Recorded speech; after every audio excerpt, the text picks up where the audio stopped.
If you work in a team, you should be using Monday.com. It's a platform to manage.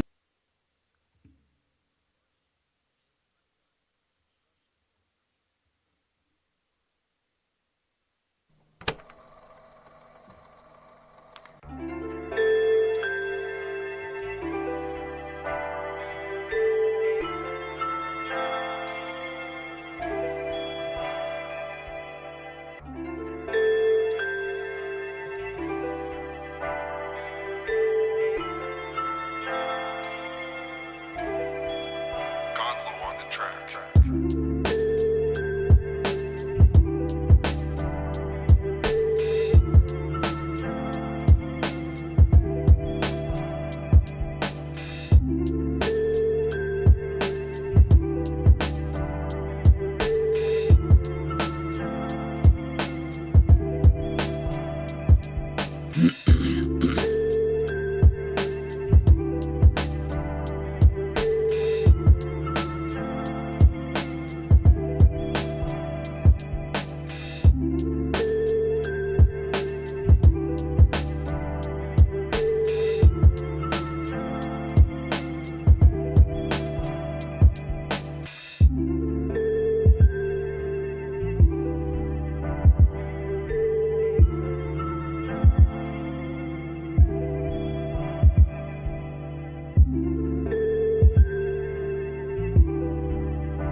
Yo, what's going on, everybody?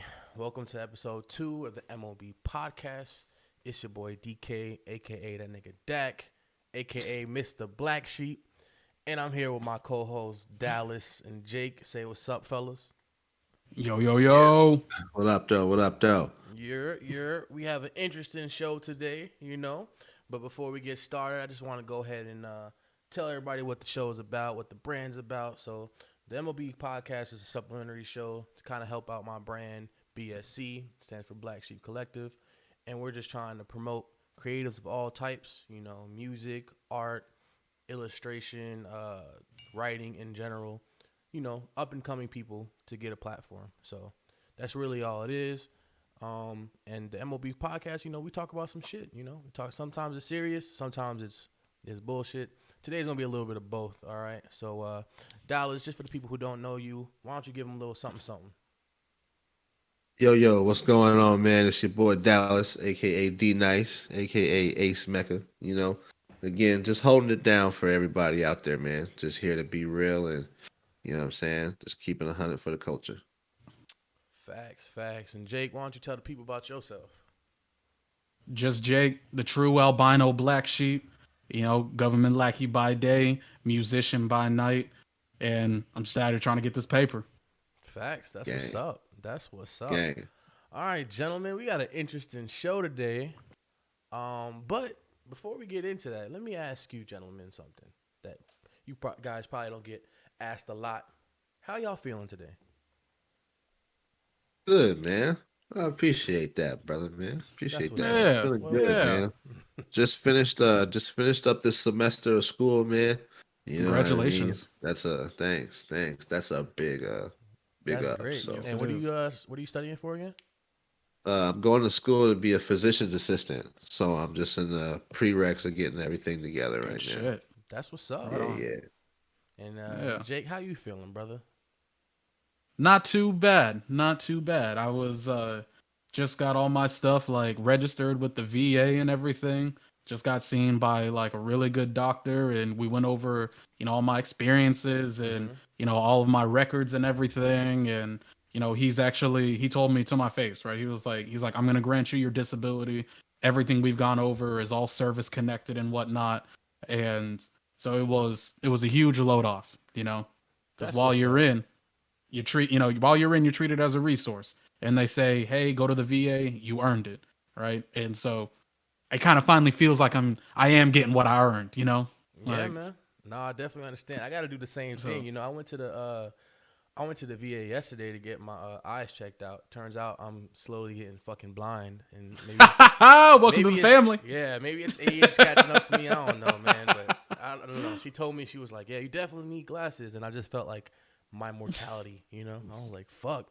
Bro, your vision, that's the first thing to go. Like, it's the first thing to go. I used to have 20/20 vision, you know? Like no couldn't be me. And then now I'm sitting here looking at shit and covering my eyes. I was like, yo, I don't know what the fuck. I was like, Man, I know exactly how you feel, bro. I just got the frames. I see you. Both of y'all got some glasses. It's I'm a world of finna difference. be joining y'all soon. You know, I'm finna be joining y'all Bro, soon. I'm telling you. We just gonna When be I first 3 got niggas them with on, my glasses. depth perception was all off. I was like reaching for stuff that I thought was further away than it was. I had a headache. I was like, oh, this is what glasses is about. Then like 2 days later, everything was good. So. Oh yeah. Yeah, that's I wore contacts for almost 10 years. No, actually from 6th grade to 12th grade. So I don't know, what's that math? 6 8 years? 6 years? 12th grade to 6 years. Maybe I'm wearing the wrong shirt. Maybe I should go to college. Yeah, I think you should. And the when I went to boot camp was my first pair of glasses I've worn since I was like 12, you know. And the so I messed that up actually. It was 10 years because when I didn't wear glasses until after I graduated high school. Okay. Right. Yeah, that's why I was like kind of fucked up. Yeah. So it was 6 through 12 plus a little more. Right. Okay. And so yeah, it wasn't until like I was about 21, almost 22, when I put on my first pair of glasses, and it was just this mad fishbowl, you know, type thing, and like I was getting mad headaches, and like I couldn't even walk straight and shit, and like I remember I took off. What's up? I'm sorry, man. I got some dope frames. No, you're good. From Japan, and fucking around and broke them when I came here, and then I've been just walking around like at like 75% efficiency since, you know. Damn. Like, yeah, I've just been out here fucking. I mean, don't get me wrong. I can still drive and shit, but you know, like when I watch my anime, sometimes I gotta get a little closer to look at the subtitles and shit. And I be reading, I be like, Nani? Real quick, just want to shout out a couple people who came through. What's up, Rome? How you doing, man? Hey, what's Pops, good, Rome? I see Pops is back. Hey, big Pops, Rome. how you doing? Big B. Yo. And Lilo. Okay, Lilo, yo, what's going on? Appreciate you coming through and supporting the stream, you know. Hey, what up, everybody? We gonna get into some shit, you know. Hey, for all y'all watching, you know, just share it to your friends, let them know what's up, man. We talk about some good shit, some real shit. But before we even get to the things we're gonna talk about today, our main topic or point of contention, what happened this last week that you guys liked or didn't like? What things did you watch? What, you know, give me a brief little update on this week for y'all. Man, I've been hype on Invincible. I'm just saying. I'm just saying out the gate. That's the goat. Dallas, you've been slacking on that, bro. Yeah, man, I've been slacking. Bro, it's good. I can't lie. Yeah, see. That season finale was crazy. We can't even talk about it now. We can't. We Hey, man, you can go ahead, bro. Nah. Yeah. Ain't gonna mess nothing up for your boy. You feel me? Trust, it's too good to be ruining, man. Trust me. If you get a chance, watch Invincible. Go ahead, Jake. My bad. What else? Bro, no, I was like, this cartoon has no business being this damn good. Really? I was like, this shit has no business being this good. Like, and what about you, Dallas? What you been getting into? We can't get into it. Man, it was I've been real up on like the NFL draft, man. You know, so like a week ago, you know, I got a chance to check out the draft and see where everyone got drafted to, and just kind of seeing how they're going to fit into their new teams. Didn't the Super Bowl just happen? Nah, man, no. Super Bowl was like that was just like 2 months ago. I guess well, the Super Bowl was in like February, January, right. February. So football already started up again. It's only been like 3 months. No, it's just the draft. So like the off season workouts and stuff don't start till like August, September. You know. But draft, but like when players get to new teams, they have a draft. So right. You know, yeah. Okay. So I've been following up on that, man. Just checking out some of this.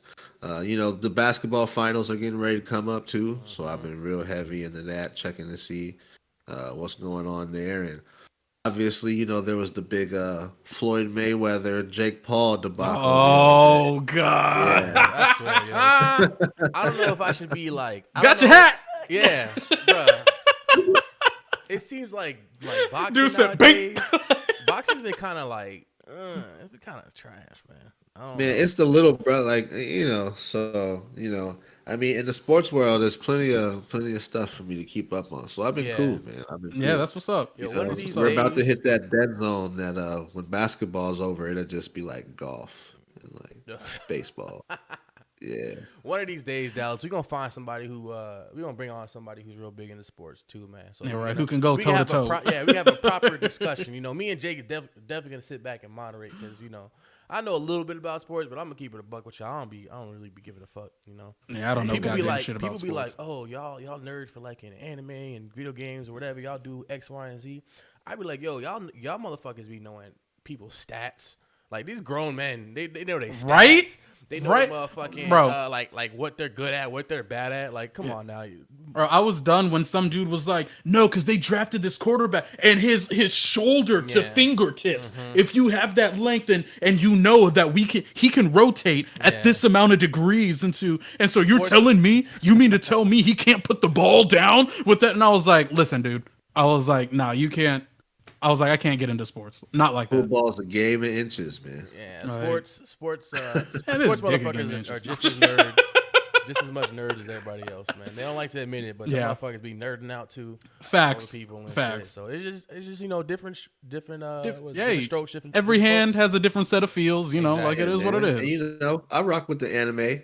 You know Yeah. what I'm saying? I rock with the No, I anime know. community. Speaking of anime, I gotta talk about it. I made a post about it, made a couple things about it, man. But I was real excited for Yasuke, and I'm gonna keep it a buck. I'm gonna keep it a buck with y'all. I did not like it. Nah, I it did was not like weak. Yasuke. It was. Yasuke was weak. I don't know if you saw it, Dallas. I still recommend you watch it. Eh. Let me say the pros before the cons, because I don't want nobody thinking I'm just like shitting on anime. But pro wise, it's got dope animation. Like Studio Mappa, if y'all don't know, Studio Mappa are the people who made Jujutsu Kaisen. They made this last season of Attack on Titan. Like they're good at what they do. So animation wise, the quality was there. It was perfect. Right. But- The action scenes were dope. Like that Yeah. was my biggest takeaway. Like the Yeah. action was dope as hell. And for I watched it in dub. I normally don't watch it in dub because I'm a sub guy till I die. But Lakeith Stanfield, I had to. That's the homie right there. I fuck Yeah, with him, facts, like, though, acting facts. wise. Like I really like him as an actor.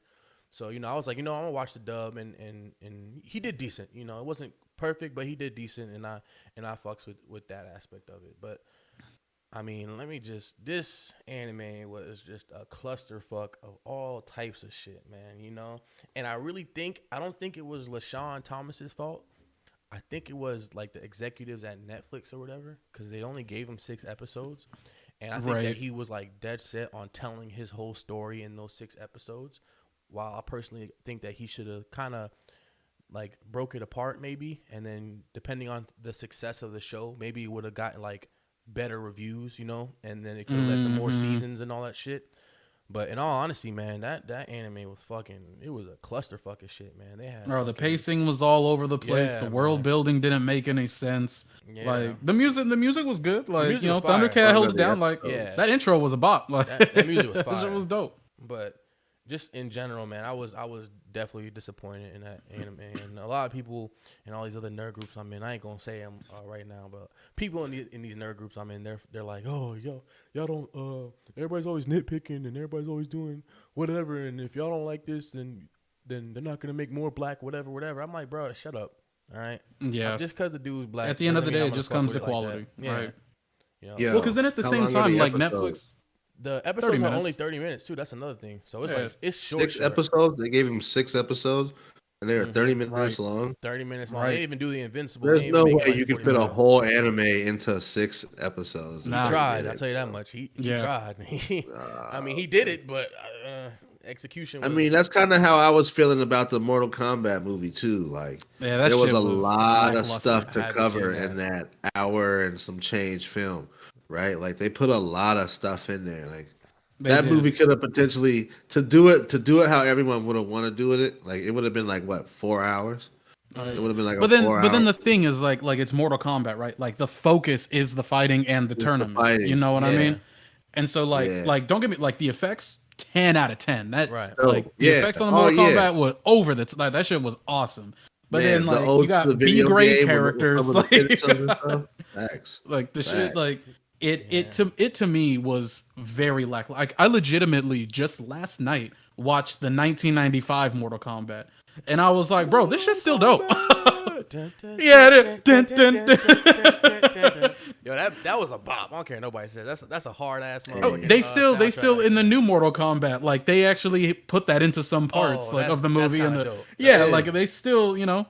But it was like, and then people be like, "Oh no, you just expecting too much. You just wanted too much. You just," and I was like, "Bro, when is it acceptable to accept mediocrity? Like you have these are multi-million-dollar projects. The standards have already been set, and the premises have already been like they're already concrete as is. You know what I mean? And so when you try to do all this different shit, when you try to go off of all blah blah blah blah, like the first Mortal Kombat, like the one that I was just talking about, is simple, right? Like a bunch of people go to an island and they fight, right? And the main like plot, right, storyline is that some dude's trying to avenge his brother. Simple, right? Very, very simple. Not this whole like the main character in the new Mortal Kombat, like he didn't even matter. Right. Because like his dad ended up coming back at the end. Like I was thinking he was gonna be the new Scorpion and shit, and like it was, bro, the shit was lackluster. Like and then the cringy like fan service, and they're like, fatality, flawless victory. Like, and I was like, bro, when's this movie gonna end? Damn, it was that bad. That's crazy. No, bro. I mean, like when it came to it, I rocked with some of it. I didn't really. I had the biggest problem I had was my man Jax. I'm gonna just keep it a band. I actually heard a lot about that too. Actually, yeah, I'm gonna keep it a band. My man Jax. That didn't cut it for me at all. Nah, not at all. Me. I like I like how they threw some of the fatalities in the movie. Sometimes it felt like it was a little forced, right? Where they're just like, "Oh, insert this here." Agreed. Right? Maybe it could have flowed a little better, but I mean, overall, bro, like I said, I'm here to watch people die. I'm here to watch people throw hands. Yeah. Right. And that aspect of the movie, that they did phenomenal. That aspect of the movie, I didn't have no complaints. You know what I'm saying? Facts, big facts. No complaints. Everything else, it was just like words. Yeah, right. Well, so when we get into the next fight scene, well, that's what's up. It sounds like everybody had a good week, man. Even if we were all kind of watching some mediocre crap, there was some good crap. Just to summarize that whole thing, Yasuke was in, Mortal Kombat was in, but Invincible was fire. So y'all, for whoever's watching right now, y'all definitely need to get in on that Invincible, because that season finale, yo, I was talking to my dad because I saw it before he saw it, and he was like, I was like, yo, I don't want to ruin it for you. Just go ahead and watch it. He was like, bruh. All I'm gonna say is 3 words. The train scene. Whew. God damn. But all right, real quick, let's get into some of these comments, and then we're gonna move on to actually what we're talking about this episode. So let's see. We got Lilo here. She said animation's been hitting these past few years. Honestly, that is true. You know, with new technology, things are getting better and better, and I'm loving it, man. It's a great time to be an anime fan in general. We got Rome DuPont. He said Devontae Smith to the Eagles. Yep. All right, Dallas, that's definitely towards you because I don't even know who that is. Pops said y'all lost me after anime. LOL. He don't watch sports. The only sports me and my pops watch is fucking UFC. That's it, yo. We want to have a conversation about Thug Rose. We want to have a conversation about, you know, Masvidal getting his shit cleared. We could talk about that. But everything else, you know, that's beyond me. Lilo said, LMAO, she saw all the arguments I was in about Yasuke. Oh, for the same groups? For the same groups I was talking about. Yo. Back out here setting the groups on fire, boy. Setting on fire, let me defend myself, man. Let me defend myself. I wasn't arguing with people. I shared my opinion, and people didn't necessarily like it, which is fine. But, you know, I don't care what nobody said. Just like Jake said a little while ago, you stop defending mediocrity. Plain and simple. Like if the show was good, I'm going to support it. I'm still supporting the show in general. I just want the show to be a little better. That's all. There's things that could have been done, you know. And I think that's the thing is, Thomas needs to know this, because he's the guy who's like, he's the guy who's actually putting out these like black animes because he made something before that. He made what was it, Gunbuster or Cannon Buster? Cannon Buster? That's what it was. Okay, Bro, because I've been seeing that name every now and again. I had the same issues with that anime. That anime was a clusterfuck of genres. It wasn't the best thought out anime. It had a dope premise, but it just wasn't good. I feel like his approach to anime is like he's like, all right, I got a story that I want to put or a story that I want to tell, and then he has like all these genres on the wall, right? And then he just like, I don't know, he fucking takes a dart and just throws a dart at the fucking board. And then whatever it lands on, like, all right, mecha, all right, this anime's gonna have mecha in it. Throws it again, like, all right, fantasy, we're gonna have some fantasy in this shit too. Throws it again. All right, religion, fuck it, we'll fucking fit religion in somewhere. It's just like, bruh, like it's just there's no cohesiveness, and that's my biggest issue when it comes to him and his anime. But anyway, I digress. Well, Netflix created the standard when they came out with Castlevania. So like, if shit ain't, yeah, that shit's crap. you know. And speaking of which, the last season for that comes out on the 14th, y'all. So y'all should definitely, if y'all like good animation, like Lilo was saying, good animation, Castlevania has been taking Castlevania. I've enjoyed it a lot. Matthew Richards Castlevania said, that shit. Good morning, fellas. Good morning, Matt. Hey, morning. Through. I appreciate you coming through. What's up? Didn't Netflix make Seven Deadly Sins too? Is that theirs? That's their original, Jamie? It's a Netflix sponsored anime, but it was still made by like a Japanese studio or whatnot. Okay. And then they changed studios the last season, I believe, and I heard the last season was trash. I never really liked Seven Deadly Sins like that. Like it's cool, don't get me wrong. It's not a bad anime at all. It was kind of like normal to me, so I just kind of like let it rock. But all right, y'all. For sure. So today we are gonna talk about the hard facts of life, you know, and to kind of like help us segue into that conversation, I found a video online made by Jubilee. I don't know if you guys know about Jubilee, but they're a YouTube channel. They normally do like social experiments or whatnot, where they bring in a controlled group. Maybe it's like a group of black people, a group of white people, a group of gay people, et cetera, et cetera. And then they ask them certain questions, right? And in this one series in particular, I believe it's called The Line or something, or it's called The Spectrum. And basically the format is they have three people they have like five people in a line. And they're in this big old room, and each room has these areas, right? These different lines that go from strongly disagree to strongly agree. And how it works is the producers ask these people a question. So for example, they'll ask you a question like, I like wearing jackets, right? Just for example. And then they count down 3, 2, 1, and then the people go on the strongly disagree or, you know, okay. They go to whatever area that they agree on, and then they explain their points, right? Okay. So this one in particular is called "Do All Gen Z Think the Same?" So Gen Z are people who are what is it like 20 and under, something like that? I don't fucking know the generation. I think Gen Z is 95 to. Let me just look it up. 2010. So I'm not putting out any false information. So the Gen Z age range 96 is 97 okay to 2015. So basically that puts the age range of Gen Zers from 6 to 24. So everybody here is a millennial on this podcast. So maybe we need to bring in some Gen Z people to talk about some certain shit. But definitely. The point is, that's what that would be an interesting conversation right now. And I kind of skimmed through the video earlier, and there was some things that I think we should discuss because they probably would really like correlate to the conversation that we're gonna have later on. Right. So I'm gonna go ahead and switch over. You guys should be able to see this, and let's just get right into it. I'm gonna try to like skip ahead certain moments, you know, if they're bullshitting or whatever. But right. You know.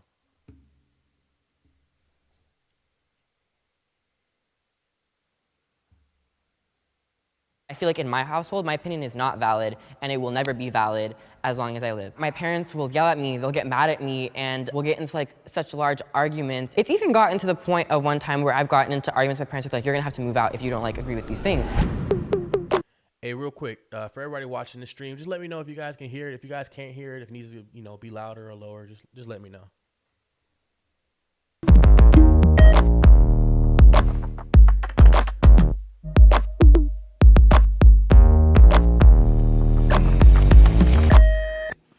I've sent or received nudes. Oh, God. Do I 3, have to answer this? 2, 1, go. I mean, like, yeah. If one day I want to get a certain job or go into a political office, I just don't ever want to have somebody to hold that against me. Even when people send me nudes, I'm like, I don't necessarily need that. Like dick pics when they're just, you know? Are we saying? I'm sorry, I don't mean to interrupt this, but he literally. So the question was, have you sent or received nudes? And he just said, well, even when people send me nudes, I'm like, bro, answer the fucking question. Like, it's semantics. If you receive nudes, then you should be on the agree side. Just you don't like the nudes, doesn't whatever, man. Maybe I'm just being too fucking serious about it. Whatever. Nudes? Nudes. Should we start over? I thought you were saying news. N-E-W-S. Nudes. She lying so too. sorry. She lying too. I don't send nudes because I just do things on social media. I want to pursue acting. I feel like my body's a temple. You gotta pay to see it, if at least. Same as Daniel said, it can come back and bite you. I'm just scared. Revenge porn is very real, and I think most women or she says she does OnlyFans. people have received unsolicited pics. As like a bisexual person and kind of just being in like a world that's hyper-sexualized already, and it sucks because that's kind of like the age of social media and like LGBTQ youth, is that pretty much like they have to seek validation online. That's like really like the way to do it. I agree exactly with what Makai said. I mean, it is like the form of validation now. Like sending nudes is love, but This makes me just want to. This makes me just want to jump over it because I feel like I'm in the wrong area. You know, we're gonna go here. No. If like they should respect your values if you don't want to send nudes, and if not, like it's pretty clear to me that they're just using me for my body. Nudes has a lot to do with appearance, and putting a lot of value on how you appear can just sometimes be damaging. Okay, quick question, gentlemen. Have y'all ever sent or received nudes? Oh, of course. You're not gonna answer which one you've done? I mean, bro, I be sending this shit. I be hitting these targets like I'm at the range. I be like, as soon as the girl, she said, "Hey, how's it going?" I said, "Bop, bop, bop, bop, bop." Damn, just hey, that's it. Hey, but no, definitely not. Disclaimer. I've never sent any like unwarranted pictures. Yes, you ain't never just gonna like open yourself and be like, "Whoa, oh." Yeah. Big facts though, big facts. Oh, like all jokes aside, like I ain't doing some shit out of pocket.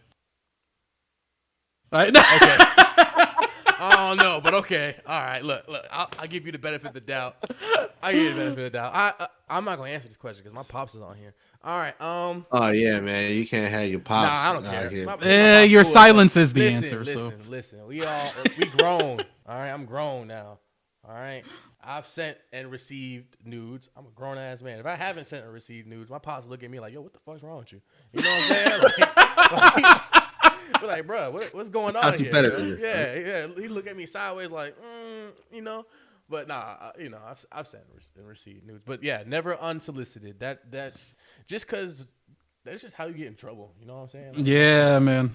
No, that girl said it best. Like this shit, like it really can come back to you. I do think. Like, yeah, but honestly though, if you're a person that leaks somebody's nudes, you're just like a lame in general. Yeah, that's some lame shit to do, bro. Like Big anybody who does something like that for clout or like revenge or some shit, like you're not like you can't even be grown about your own situation, man. Like who's gonna want to, you know what I mean? Who's gonna want to fuck with somebody like that? So, I mean, that shit happened in my high school all the time. Like shit would fly around or the revenge, or, you know what I mean? Like, and they'd be sending them in group messages. Like, yeah, bro. All you gotta do is delete the Johns if you hate it that much. If you don't fuck with someone, boo. Done. Right. Hey, young and dumb.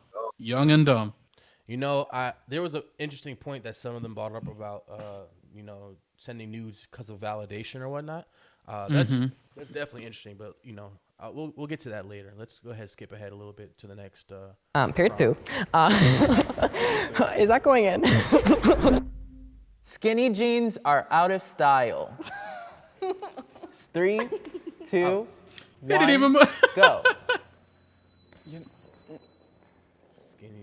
I don't really think we need to I don't know. hear it was just about the era. Yeah, of the I don't time. really Like give a rock shit was about like, skinny jeans. Pop rock, lots of skinny jeans. It's interesting how the new generation sees it. I don't know if it's because like maybe we're shifting more towards like androgyny. I'm over here because I think that's skinny jeans. I don't like them, and I would wear them because I have like chicken legs. I don't necessarily care. I think the only people who should wear skinny jeans are skinny people. Out of style. Facts. Oh, so I'm saying that they are in style? That's what they were made for. Oh, no, they're out of style. I recently bought my like first pair of like baggier jeans, kind of like what That he's girl in the wearing, and I was front like blown cannot, away. Honestly, like there's make so a much damn space. You don't have to worry about it like bunching up and stuff. Like there's, I don't know why we ever stuck with skinny jeans to begin with. I think the whole skinny jeans side part thing is generational politics that are trying to like distract us from what we actually disagree about. Like nobody actually cares about.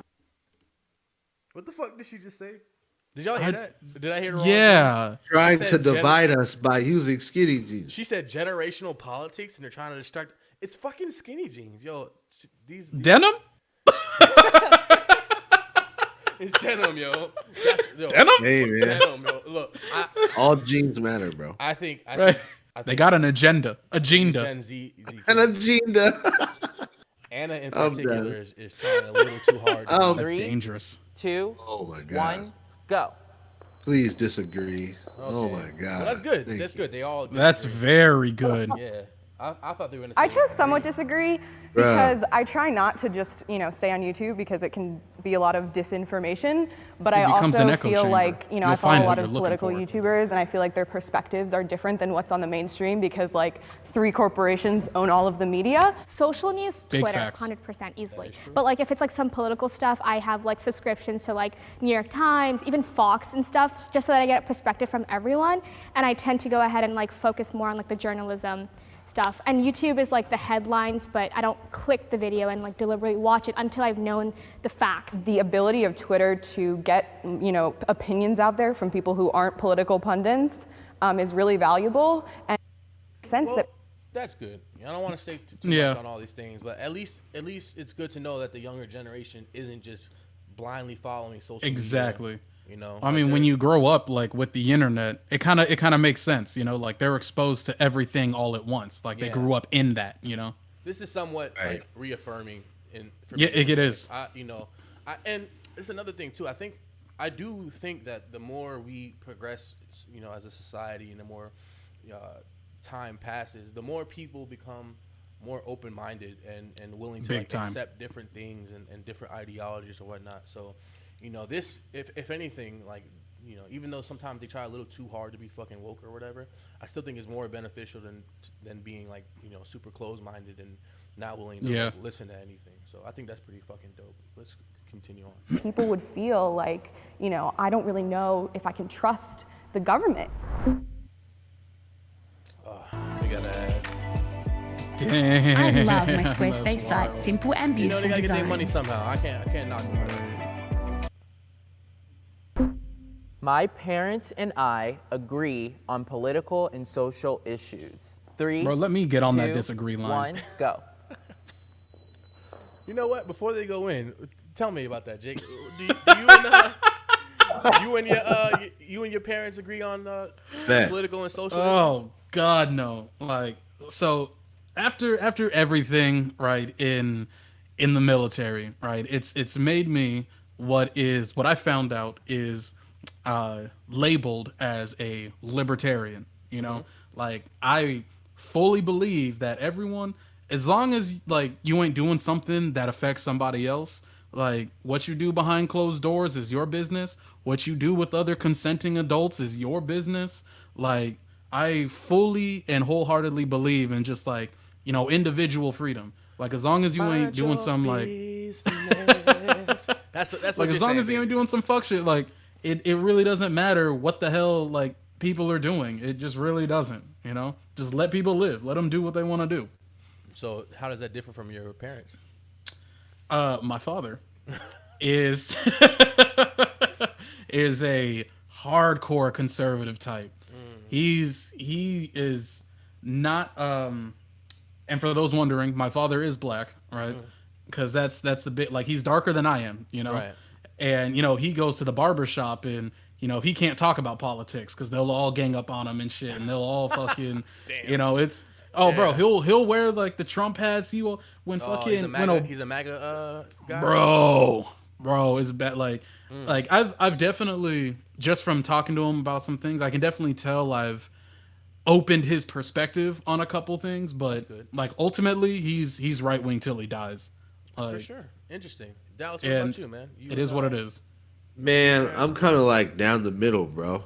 Okay. Like, I'm a firm believer that like you can't be 100% like conservative, and you can't be 100% like, you know, liberal on certain things, right? Big facts. Like a certain like to me, especially when it comes down to issues like welfare and stuff like that, right? Like I definitely see both sides as having like people in my family who have gone from nothing and have made themselves into something respectable, right? I think it's everyone's personal job to be up and put effort towards some shit, right? Now, if you need help with something, okay, I understand. But like, if you're paying like $30 a month for rent and you're like just sitting around the crib and you're not doing anything, you're not working, you're not even trying to like, you know what I'm saying? Like, then there's an issue with that, right? Like, if you need the help, even like with me being in healthcare, it's something like healthcare should be accessible for everybody. Okay. Yeah, it should be, right? You know what I mean? But at the same time, like, should still have to like be doing something. You know, it kind of comes down to that thing where it's like, well, if someone's homeless, you can just go to like your local county hospital. They'll hook you up with insurance and all that other stuff, right? And it's like, you know, they might not even be able to like just up and leave. You might have to get placed in a certain area. They can't just like discharge you back to the streets, right? But at the same time, it's like, how can someone who isn't doing anything get this health care for free, and then somebody who is working maybe isn't in the best situation, or even if it's like, you know, a guy from the military who's having like some PTSD or something like that, and doesn't necessarily qualify for certain stuff, you know? So, I mean, hey man, I'm divided about a lot of topics. You know, I see, as you know, with my family owning a business, I see where conservatives come from about, you know, making money and not wanting to spend a bunch of money and not having to rely on the government for stuff. And at the same time, I feel the mom with 2 or 3 kids, you know, who may be on her own and needs a little bit of help, you know. So good point. Yeah, no, I understand. As far as this question goes, do my parents agree on political and social issues? You know, me and my mother, I don't think we necessarily agree on everything. My mother, I would consider my mother to be definitely a little more on the liberal side, but I wouldn't say she's like full blown right, you know, or however that goes. I'm not too sure on the directions. But point is, she's definitely more on the liberal side. All right. Whereas my pops, I do think my pops is, he's like not conservative. He's like a moderate libertarian, I think. If and maybe that, you know, correct me if I'm wrong, Pops, but I would say he's kind of like that aspect where he's of the same mindset of, you know, as long as it's between 2 consenting adults and it doesn't hurt anybody else, I don't give a fuck what anybody does. So you know, and in that regard, I agree with my Pops. You know, we pretty much have the same like political beliefs as that goes, and social beliefs as well. But let's go ahead and get back to the video and see what these people were talking about.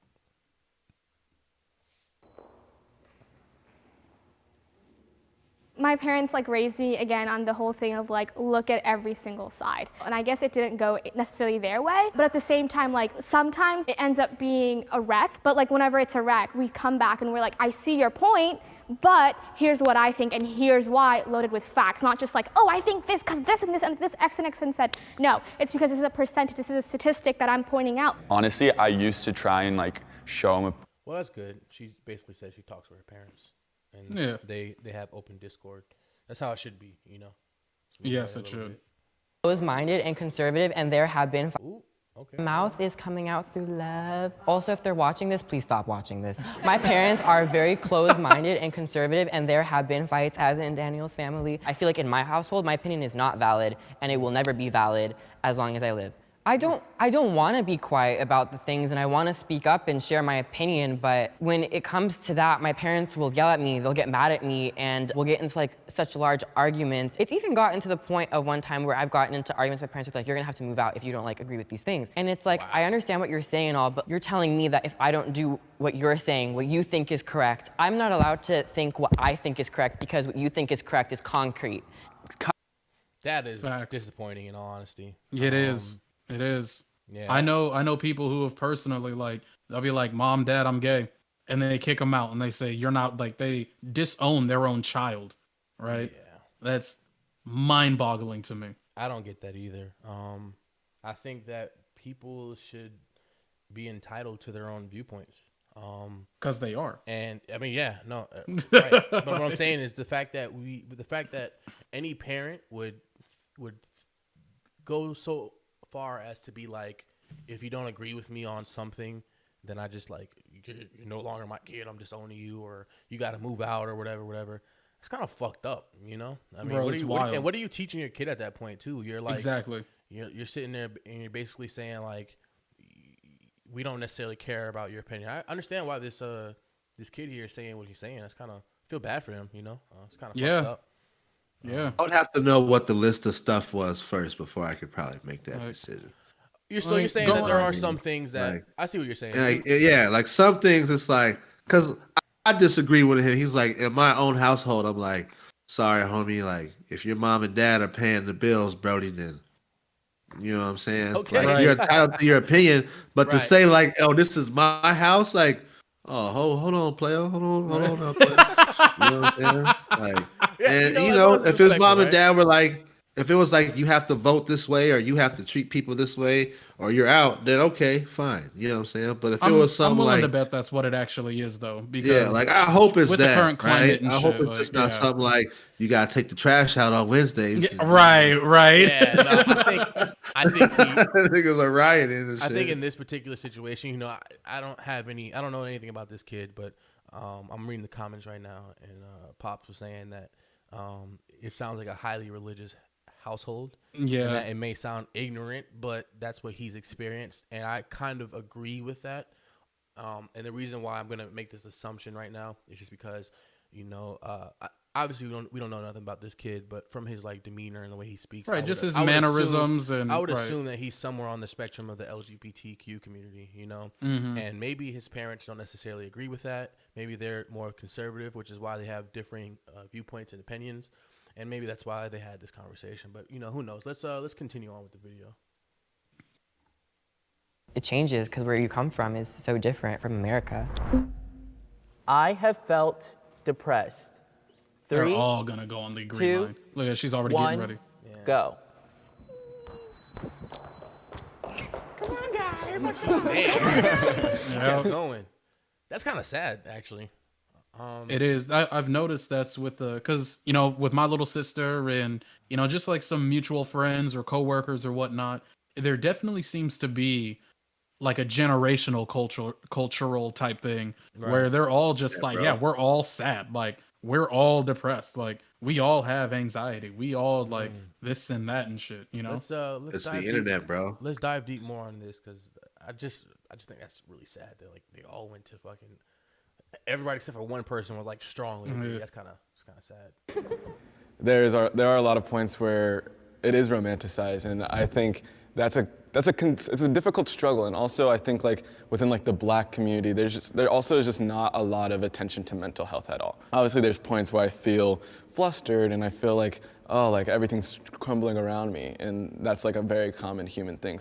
People want to talk about how depressed they are until you're like, hey, I haven't taken a shower in 4 weeks and I can't get out of bed and I haven't been eating food. And they're like, ew, that's gross. It's like, that's what depression is. Especially with our generation, what ends up happening is that some small thing happens and we're depressed. The term is just used so loosely. When you say comments like that, it takes away the power, in a sense, from like people that actually are seeking help. So I'm about to have a really vulnerable moment with y'all. So my whole life, I have been so bullied, and words hurt so much. And 6 months ago, I almost took my life because of like words, they have this effect on you, and sometimes you can't talk to people about it. And my friend's mom posted, if you needed to talk to someone, to call this number, and I talked to them, and I spoke to them on the phone for 2 hours by myself at nighttime. And if it wasn't for her just doing that, I feel like I wouldn't have been here today. Can I give you a hug? Yeah. It's okay. That's sad. I think. Yeah, it's a sad reality. That's really sad. And you know, I think what makes this a little more heartbreaking is the fact that he couldn't speak with his parents about this. Yep. He had to call the hotline or whatever, and you know, we know he has parents, but he had to to call a hotline, and they talked to them about it. And I mean, I feel bad for the kid. You know, he's been through some shit. We all have our different like experiences. We all have our different things that like affect us, and you know, and really do whatever. But I don't think anybody should ever get to the point where they want to take their own lives. You know, I think that's I'm really big when it comes to mental health, and especially like suicide, just because different things have affected me. Not that I'm suicidal, but that people I've known either are suicidal or have committed suicide. So you know, it affects me in a sense of I just want people to be like content with who they are enough, as long as you're not like a piece of shit, obviously, but just be content with who you are and not have to feel this way. And the fact that this kid, you know, got to this point, I mean, damn. Let's finish this, and then we'll dive deep on this, because this is the main thing I want to talk about. Yeah, thanks for sharing that. Yeah. Oh, thank you. That takes a lot of guts to speak up about it. My whole life, I've wanted to show kindness through me, and I hope that I do show kindness to others, because I don't want other people to feel the same way I felt, because if I can help someone feel that smile or that joy, for me, it would mean everything to me, because it means that I'm fighting what other people did to me. I don't really like it when people like compare their depression. I don't really like Anna, so I'm just gonna skip ahead of this. I mean, she could have just dropped the most insightful thing that you ever heard, and now we're just gonna skip ahead because for the sake of time, and you know, I mean, Anna's she's not a bad person. Don't get me wrong. I think she tries too hard to be woke. But let's go ahead and skip ahead to the last little prompt of the day. Really glad that like people talk about it, so we have resources and stuff. I am optimistic about the future. 3, 2, 1, go. Yeah, go over there. Go over there. Go over there. Oh my gosh. Personally, it's in my nature to not be optimistic, because I think a lot of people in our generation. You know, I'm gonna skip this. Let's just talk about what's been going on. I'm glad to see that some people are optimistic. Obviously, others aren't, and I mean that makes sense. Not everybody's gonna have the same amount of optimism. Real quick, before we continue on the conversation, I'm gonna read some of these comments, and then we'll keep it moving. So let's see. All right.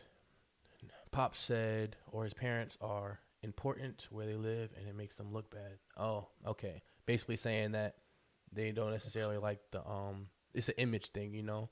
They might be in certain positions where having a gay son is frowned upon, whether it's in the community or in the workplace. So I understand. Lilo said, LOL, yep, that depression be hitting some days. And God, the shower thing is so real, and I hate how real it is. So she was commenting on that girl who said that 4 weeks at a time, you know, she wouldn't take a shower. She just didn't want to move. Yeah, that's crazy. Yep. All right. Pop said, at Jake, I feel like people today have less resilience than they did 10 to 15 years ago. People have these overly outrageous expectations of what things should be and hide from what they are. I know it's a lot deeper than this, but this social media shit got people thinking that they have so much more than who they are. What do you have to say about that? Or they have to be so much more than who they are. Sorry. No, I can definitely agree to that, because when, especially if we're going off of this Gen Z video that we were just watching, like I said, they grew up in social media. So what they see, right, is, you know, the best of the best, the glitz, the glamour, but the reality is they haven't had a lot of time to actually navigate through life, and they don't have that life experience. And so it's kind of a reality check, right? Just like I'm sure you too as well. Like when you got out in the real world, you really found out like how many people really got your back. You found out like just, you know, who you can go to for what, how hard it is to like save and budget money and whatnot. Right. How like these are things that when 10 to 15 years ago, when we didn't have all of, you know, just this kind of visual diarrhea, you know, of all these influencers, all these Instagram models, all these, you know, like everyone, and I mean, and still today, people are just trying to figure shit out, you know. We're all just like, for you to say you know what you're doing all the time, every time, is just a goddamn lie. Like, facts. I thoroughly believe that nobody knows what the fuck is going on. Nobody knows what they're doing. Nobody really, and we're just trying to figure it out, like day by day almost, you know. We can plan to the best of our ability, but you know, if I plan to go to the grocery store, I didn't plan on someone fucking rear-ending me on my way there. Right. You know what I mean? For sure. So there's definitely, I do agree that the resiliency, like the comment on resiliency, that does bear some truth, because we only constantly see how things should be, and that's in contrast with how things actually are, if that makes sense. And that is great, because that's going to lead us into it's going to lead us to a good point we'll talk about a little later. But Dallas, man, how did you feel about that video, man? Any comments? Man, well, I had a problem with how the question was kind of phrased, right? Have you ever felt depressed? I don't think you can feel depression, right? I think depression is something. I don't think, like, you know, when you have feelings, are you sad? Are you mad? Are you upset?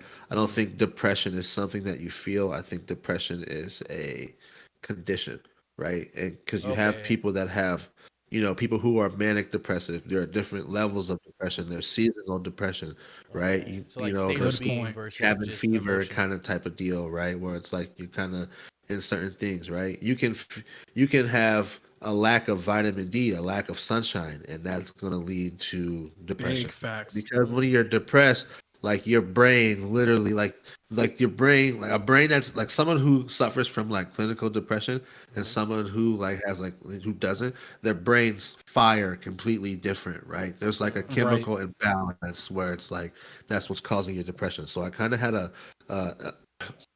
a way that question was worded.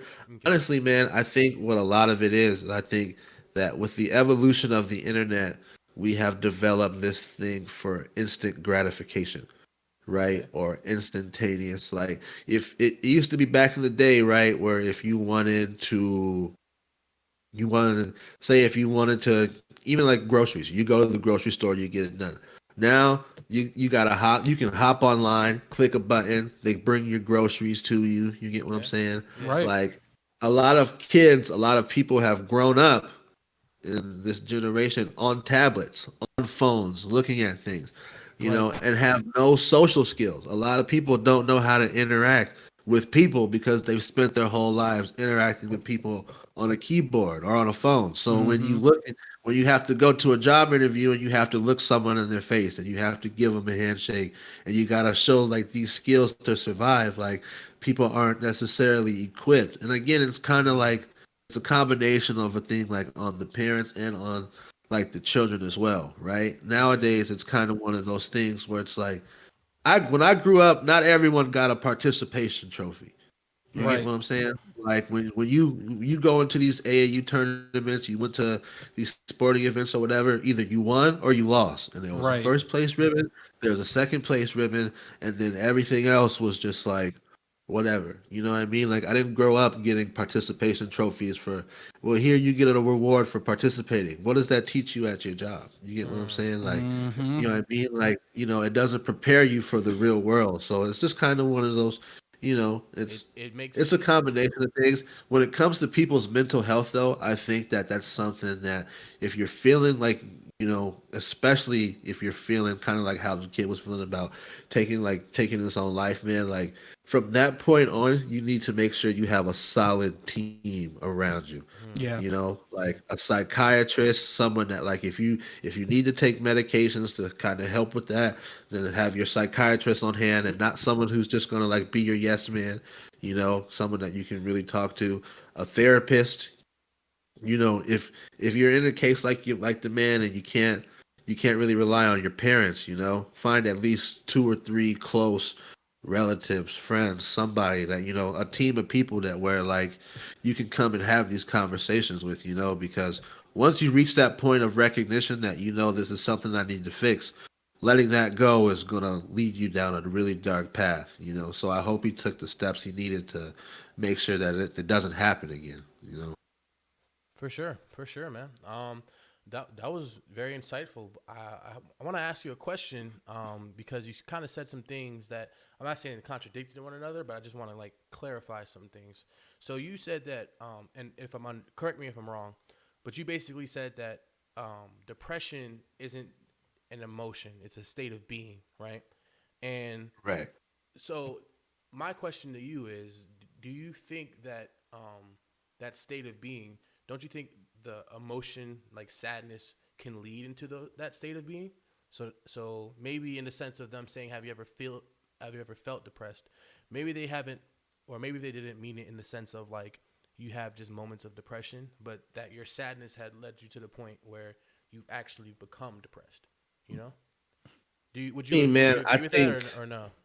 I would disagree because I think depression is a combination of emotions. Okay. You get what I'm saying? Like, I don't think depression is just being sad. I mean, you could get really pissed off at yourself about not doing enough to get this job promotion that you really wanted, right? And your anger or your towards yourself, right, or anger towards the situation can just cause you to kind of be frustrated. Depression manifests itself in many different ways, right? For every person that is, you know, unable to shower or might have you have your like prototypical like thing of depression. You have people who are happy, smiley, go lucky, up every day, and you know, smiling in your face, but then like internally they're fighting this battle of constant like, am I good enough? Am I not good enough? You know, you never really know. So like to say that like depression that you're automatically going to be sad just kind of just to me just doesn't really cut it. I mean, sadness is a part of it, but I think there's a lot more emotions that go into it, and it's more than just like the prototypical kind of like what he was explaining. You know? No, for sure. I just wanted to ask. Lilo said my mic's low. Lilo, I just changed some settings. Let me know if this sounds better or worse, or you know, because I can turn it up higher. I just don't want to be blasting through the stream. But no, I agree, Dallas. I just wanted to point out that difference for people who may not necessarily, you know, understand how depression differs from your basic emotions of sadness or whatnot, you know, because I feel like a lot of people do get it misconstrued, you know. Sad. I mean, we all have periods of time where we feel sad about something, where we feel frustrated about something, where we feel negative about a certain situation. But I agree wholeheartedly that depression is it's like a physical manifestation of something, you know, like people who are depressed, you can sometimes you can tell, others you can't. But like that girl was saying, where at times there's weeks on end where she's not going for a shower and she's just staying inside, you know, that's depression, you know. Right. When I'm sad, right. I don't neglect my health. I don't neglect my like well-being or whatnot. I'm just like, oh, you know, it is what it is, and I try to keep it moving. But I do think that depression is like, you know, kind of. I'm sorry, I'm just adjusting my audio because Lilo is letting me know. Appreciate you, Lilo. Shout out, Lilo. Yeah, shout out, Lilo. She needs to be like the new audio engineer, right? All right, so this is like right before it's like the max. So if this is not good, I'll just turn it up all the way to the max. So just let me know. But but yeah, that was a good point. My oh, you know, Jake, how did you feel about that video? Actually, I didn't ask you, or did I ask you? I'm sorry. There was, I mean, just kind of like You did, like but not in general, right? Okay. Not as a whole. Just generally speaking, how do you feel about Gen Yeah. Z and this whole situation that they got going on with these questions? I do think it is an important takeaway, because just from this, right, we can get like a general, how do I say?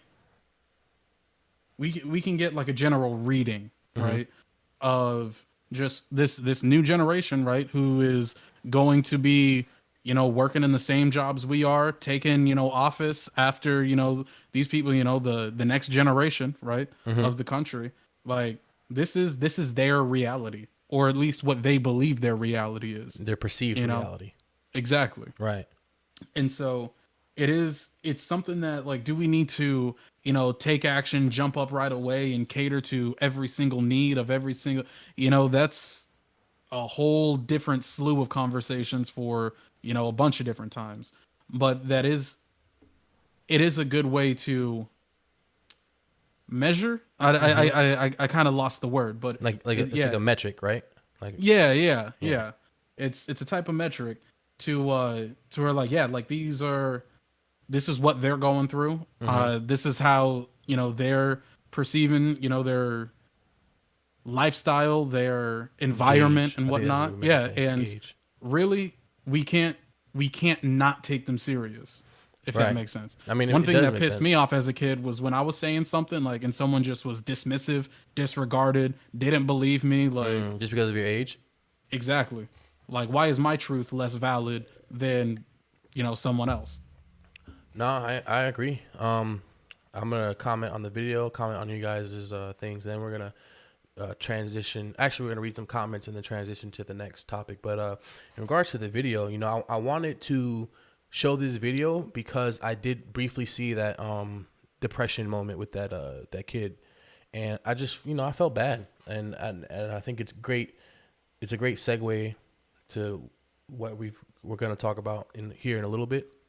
But I agree. I do think that Gen Z's opinions need to be heard, even though sometimes I may, like, I don't know, like the whole skinny jeans comment. The girl was like, "Oh my God, millennials, stop making songs about skinny jeans." Like, motherfucker, Lil Uzi makes songs about. Yeah, she said she said in the video that millennials like that care. It's the same girl who was saying that fucking skinny jeans are like a political tool used to. That was Anna, the girl you don't like. Yeah, the one you want to fight. Yeah, not fight.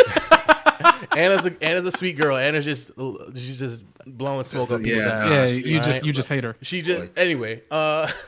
Nah, but she said that millennials need to stop making songs about skinny jeans, and I'm like, first off, that was like 2007. Like, when was the last time you heard somebody make a song about skinny jeans? For one, I didn't even know there was one. And then two, I mean, fucking all these new rappers, all they rap about is materialistic shit. So how does that differ from like skinny people rapping about skinny jeans? Whatever. But on the more serious topics, though, I do think that there is a problem with people who, you know, especially with the parent situation, because let's be honest, if that one kid's parents had been more open-minded or had been more like accommodating to that kid's opinions and beliefs or whatever, he probably never would have gotten to that point where he felt like there was nothing else he could do besides take his own life. Exactly. You know? Like, I mean, in all honesty, if I was a parent, right, and I'm watching, like, you know, like, obviously I know my kid's about to be on this video, so I'm going to watch the video, and then I see this, I'm going to feel some type of way about my own, like, parenting. Like, damn, like, maybe I'm not as good of a parent as I want. And I don't think that parents do things with the intent of, I want to harm my kid or I want to do whatever. I do believe that all parents, at least in whatever, you know, perception they have about things, I do think they try to lead their kids on the right path. But I think where most parents' fault is that they don't allow their kids to be expressive and to have their own viewpoints and opinions and such. And that's what leads to situations where you have this kid who basically called a hotline and was like, you know, I feel like I'm about to take my life. That was really sad to me. But yeah. And then in regards to some of the things you guys were saying, Dallas, I do agree about the whole like resiliency thing. Both you guys were talking about it, but I think that is a big issue, and that's what we're going to get into a little bit later about how because people are, I don't want to say babied, but because people are kind of catered to more nowadays, and they've kind of been sheltered from difficult situations, they don't necessarily have the ability, the resiliency to, you know, have something negative happen to them and continue to move forward with that, you know? Like a lot of the times people, you know, like you said, you growing up, there was no participation ribbons, you know, same here, you know, and I played sports when I was younger, you know, I played youth basketball when I was younger. They didn't give me, when we lost, you know, and then, you know, you got to cry, you do whatever, but that type of thing is what you have to, like those lessons are things that everybody should learn. And I do think that nowadays people are more catered to where we don't want people to like necessarily feel left out or feel neglected or have to deal with those negative emotions. So we try too hard to shelter them from that. And in the long run, it does do more, at least in my opinion, it does do more harm than good. Let's read some of these comments and then we'll move on to the next thing we got going on. So let's see. All right, Jake. Okay. All right. So Pop said they see that if you are cuz, then you're a failure. That's sad. Everyone has a certain importance and all are relevant, but social media has kids thinking if not them or if I'm not then I'm nothing. Completely sad. Okay, I see what you're saying. He's basically saying that social media puts these ideas in kids' heads of what they should be, and that if these kids aren't, like if they don't live up to those standards, then they feel like they're nothing. And I agree. Wholeheartedly agree. I think social media agree. Does push that. Lilo social said media is dangerous. Lilo said visual diarrhea was a bad mental image, and I need to take that back. You need to work on your analogies, bro. No, I don't. I got the point across. Yeah, Pops. So I think these next couple of things was when Dallas was talking. He said antisocial butterfly, zero people skills. Dallas hits it on the head. That's how people fall into the what about me trap. So he was basically agreeing with how you were saying the whole resiliency comment and how, you know, people are getting catered to and whatnot. He basically said that, you know, because they were sheltered, they don't have the people skills, they're more reserved, and like you said, you know, they don't have the ability to go out there and like, you know, they don't have like certain life skills like, hey, when you're interviewing, make sure you shake somebody's hand, look them in the eyes, or et cetera, et cetera. So he was basically agreeing with you on that. Pops was saying DK, depression affects how you feel. It can lower or elevate a person's moods. Yeah, no, I agree. Like I said, my comment was more so just to have Dallas clarify things, you know, because he is the health expert on the show right now. And but I agree with him 100% on how depression differs from just, you know, sadness and other emotions. Okay. Pop said, the question is, how do we gauge when and where change can happen, and how do we instill resilience, self-awareness, and self-esteem in people to the point where they stop living the life of being comparative? That is a good question. Anybody have anything on that? Say that again. I'll say it one more time. So he's saying the question is, how do we gauge when and where change can happen, and how do we instill resilience, self-awareness, and self-esteem in people to the point where they stop living a life of being comparative? So to paraphrase that, right? He's basically saying, how do we get people to be more independent focused and have their own like mentality versus necessarily caring about what other people think, about what social media thinks? How do we do that? How do we teach that to people? That's a good question, because by nature, some people, like one of my best friends, he cannot help himself but to compare himself with other people, you know. He gets into the trap, you know, like he's got a doctorate and shit, like, you know, he's successful, he's doing, you know, whatever, but then he's like, oh, well, look at this person and what am I doing? Right. And I'm like, bro, you're literally in like the 1% of people like who's actually like doing A, B, and C. Well, yeah, but then I see this person and I'm like, bro, stop playing that compare game. Like you are doing just fine. Right. The grass, you know, is always greener, right? Exactly. The whole glacier analogy too. Dallas, how do you feel about that? Oh man, it all depends on how you use it, bro. It's like I was listening to a story about Shaquille O'Neal back in the day, right? And Shaquille O'Neal made up this story about this guy that was in the league saying that he refused to sign an autograph for me when I was a kid. And that was his way of motivating himself, right? So like if you're like, oh, I have a doctorate, I'm this and this and this, but what about this guy? And you're using it as a way to intrinsically motivate yourself, right? And it helps you push yourself, then all right. But like, man, if you're just out here comparing yourself to people and like you feel bad about it, and then you expect someone to just like come along and help you feel better all of a sudden, like I'm not with that. I'm not with that mindset. You know what I mean? Like there are billions of people on this earth. For every person you compare yourself, because you're only going to compare yourself to someone who's doing better than you. Right. You're not going to go and find some homeless man on the street and then all of a sudden feel a bunch of compassion for the homeless guy. Right. You're not going to, and seeing the homeless guy doesn't give you a confidence boost either. Like, oh yeah, like I'm the shit because I'm not. Yeah. Right. Yeah. So it's like, I'm not a fan of comparing yourself to other people, man. Like, just leave it alone. You know, like you are who you are. You got to do what you got to do. If you got to look at somebody and say, man, I could be a little, more in shape, and you're comparing yourselves to other guys at the gym, you'll get there, you know, use it as motivation. But like, if you know that comparing yourself to someone else is going to make you feel sad, and then you continuously choose to do it over and over and over again, I'm like, man, you got to stop that. So, I mean, it just has to be taught to people. Don't compare yourself to other people, you know? For sure. A football coach told me that we are smarter than me. You know what I mean? So it's like, you know what I mean? So it's like, as long as you bring something. Dallas, you're breaking up a little bit there. Great. Don't worry about someone else's bag. Worry about yourself. Dallas, can you say the last little couple things? You were just breaking up a little bit, just like the last 10 seconds. About which part? About the we and me thing? So you said the we versus me, and then you kind of broke up a little bit. So just for everyone. Oh, yeah. So, you know, that we will always be smarter than me. So you'll always bring something to the table that somebody else doesn't bring. So don't worry about what everybody else is doing. Focus more on yourself, you know? Facts. No, that's what's up, man. I agree wholeheartedly with both you gentlemen. You know, my opinion on the fact is, you know, it's funny because me and my dad talk about this a lot, actually. And we have this thing where we embrace being lame, right?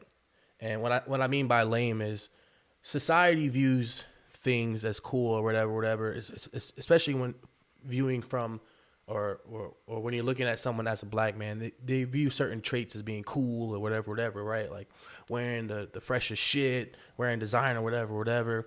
Me and my dad were never big on that, you know? And I think an important thing that my dad taught me, and the thing that I try to teach, you know, my little brother and that I want to teach my like sister and my future kids, is that people, like, you're always going to be lame to somebody, you know?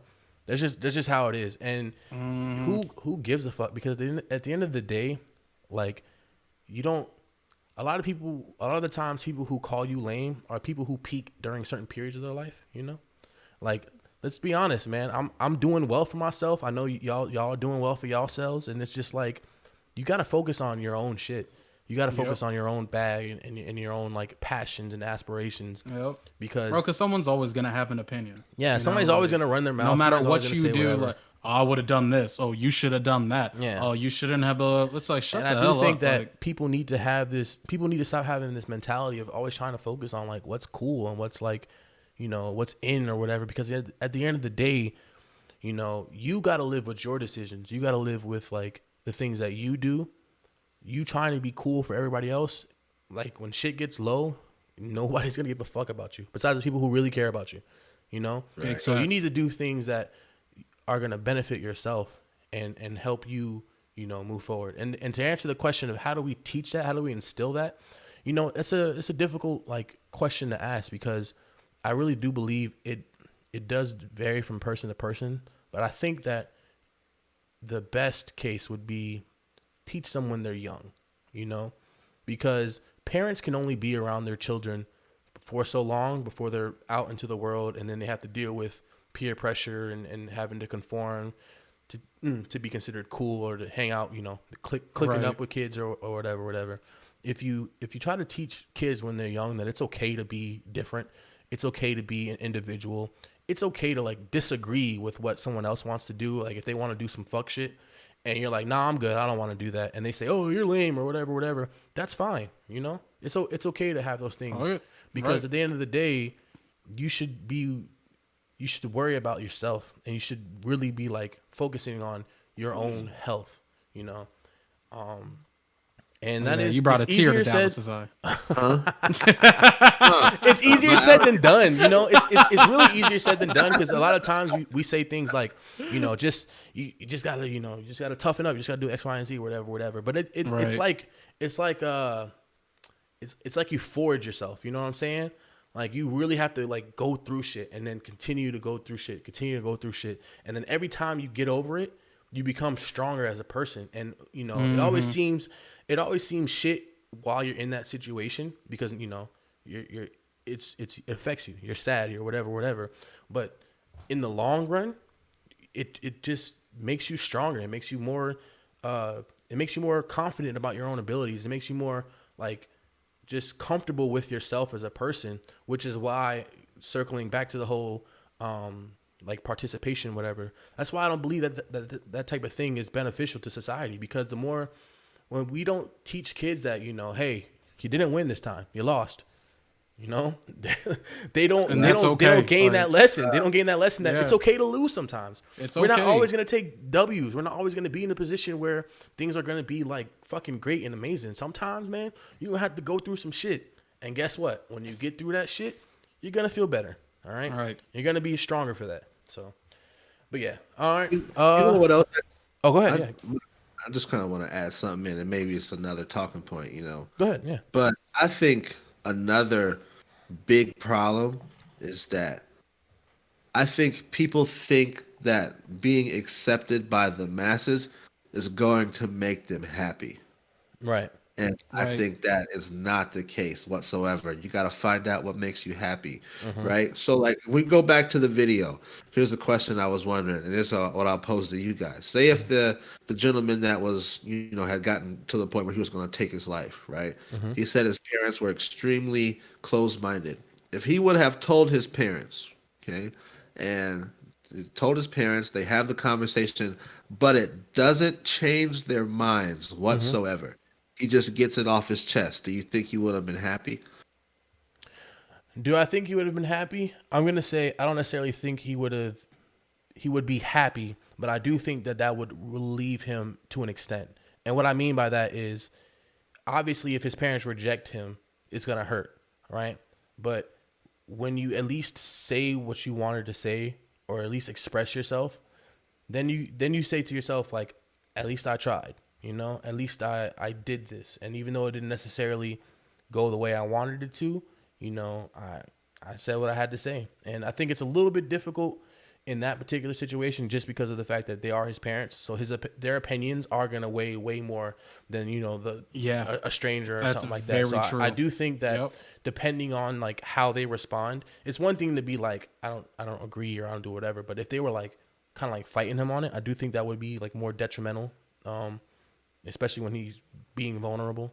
But just in general, I do think that, you should get shit off your chest, get shit off your mental. And I don't think that would have cured him of his like depression, or it may not have necessarily stopped him from wanting to commit suicide, but I think it still would have been just a little more beneficial, Yeah. Jake, because like in his case, he was talking about how he was getting bullied at school. Right, and how like the words and stuff were kind of getting to him, and how like that was kind of like the breaking point. Like I don't even think it was really his parents that was the breaking point for him. I think it was like the other people around him being, not being accepted, maybe being bullied and picked on. Right. They kind of got to that choice, right? So, and I feel like in situations like this is kind of like what we were talking about, where you kind of end up like in an echo chamber almost, right? Where people are so they're looking to fit in so well that it's like they only want to fit in with people who are like like them and think like them and have the same mentality as them, right? And I think we as a society have done a really bad job of not making it normal to be able to disagree with people and still maintain a good relationship. Like in that guy's case, right? His parents could have easily maybe disagreed with how he was feeling, but still love and accepted him all the same. Right. But they've created this environment where you don't do what I say, you don't live how I live, you don't do anything and live by my rules, then I won't be associated with you. And I think that needs to stop, like, overall, you know. No, I agree. Like you said, maybe he was in that situation where he just didn't have it out. You know, he had a difficult home life and then he was getting bullied at school. So from his perspective, he was like, I can't win for losing shit. You know, I'm always in a situation where I'm being rejected for who I am. So you know, I can definitely empathize with the whole, you know, bully situation. I was bullied younger when I was a kid, but that's a different conversation that we'll save for a different thing, because I'll teach you guys how I decided to get through or get rid of my bullies. But all right, so got a question for you, you gentlemen. And I'm really like excited to hear what you guys have to think about this, because I do think that this kind of contributes to the stigma, right, of what we've been talking about recently. But let me ask you this: what does it mean to be a man or to be manly? And I'll start with Jake first. Jake, what do you when someone asks you, you know, what is a man? What do you say? To me, ultimately, it is having the ability to provide for either ones that you care for, or for those, or those that rely on you, right? And provide, you know, that could be maybe someone just needs a shoulder to cry on, right? And you provide that for them. Or maybe you're living with somebody and, you know, you're taking care of, you know, the brunt of the bills, right? You know, you're providing for somebody, or, you know, whatever it is that some people need from you, I guess you could say, in a way. Okay. Like that to me is like, you know, and you do whatever that entails, whatever you got to do to provide, then you make it happen. You know, that's just what you do. All right. Doesn't matter how hard it is. It doesn't matter, you know, XYZ, oh, you don't know what I've had to, like, it doesn't matter. As a man, that's what you do. You provide. Okay. Dallas, what about you? What does it mean to be a man? Of a similar mindset, you know what I mean? Like, a man gets it done, you know what I mean? And a man is not only in a sense of, like, you know, bills and like all of that type of stuff, but it's like, even like with your word, I'm going to be on time. All right. You're going to be on time. On time. You know what I'm saying? I'm going to do this. He follows up on it. You know what I mean? Like, it's kind of like you're entrusted to, like, be a pillar, right? Like, you can't really fold. You can't really, you know, anything that kind of goes your way, you're going to deal with it, but you have to, like, get over it and keep trucking, right? Because you always, essentially, a man is meant, I feel like, was meant to take care of the family from a standpoint of, like, providing, kind of like what Jake said. My grandpa has this saying where if you see the kid with no shoes on his feet, he's going to blame the dad. But if the kid can't read, he's going to blame his mom. You know what interesting. I mean? Yeah, interesting. Can you explain that further? What do you mean by that? You know what I mean? So the way I was always kind of brought up and raised is like, as a man, right? Your family and your people around you are a reflection of you. So if your kids don't got no shoes on his feet, then you need to maybe work some more hours, or you need to you know, work a little bit harder to be able to make sure that your family has the necessities. We're not talking about. I didn't say he didn't have Jordans. If your kid doesn't in general, his feet in general, you know what I'm saying. You're looking at the dad like, why are you not providing for your family? But like, if your kid has a problem reading, right, or your kid has a problem with like things that like because the mom normally is at home with the kid more in the beginning, right? So you think of, like, these are obviously, like, my grandparents are old people from the South raised up in like a long time ago, right? So like their definition of a model family was a little bit different. Okay, you know what I mean?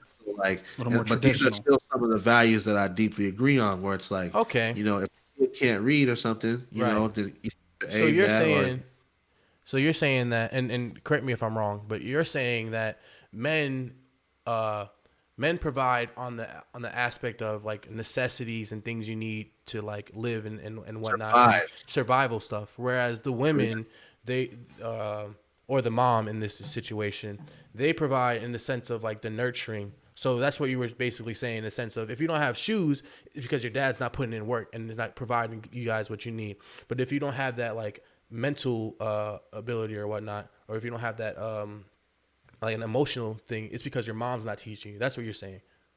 Correct me if I'm wrong. Sure, yeah, that's how I feel. Along those lines. Okay, for sure. No, I just wanted to. I never heard that expression before, so I just wanted to clarify. No, for sure, understandable. All right, so I'm gonna say my thing on what it means to be a man. And I'm gonna ask you guys another question. But for me, it's kind of similar to what you guys have said, and it's funny. So for me, right, I think it's important to have a father figure in your life, because if your father figure is going to teach you what it means to be a man, and maybe not necessarily a father figure, but someone you can look up to within that male role. For me, it was my father, right?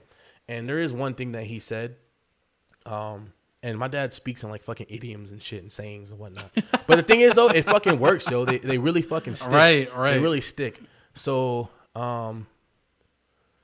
like how I feel is a man only has two things in his life, truly: his name and his word. Without one, the other doesn't mean shit. All right. Now I'm gonna let that sink in for you guys. All right. A man only has two things in his life: his name and his word.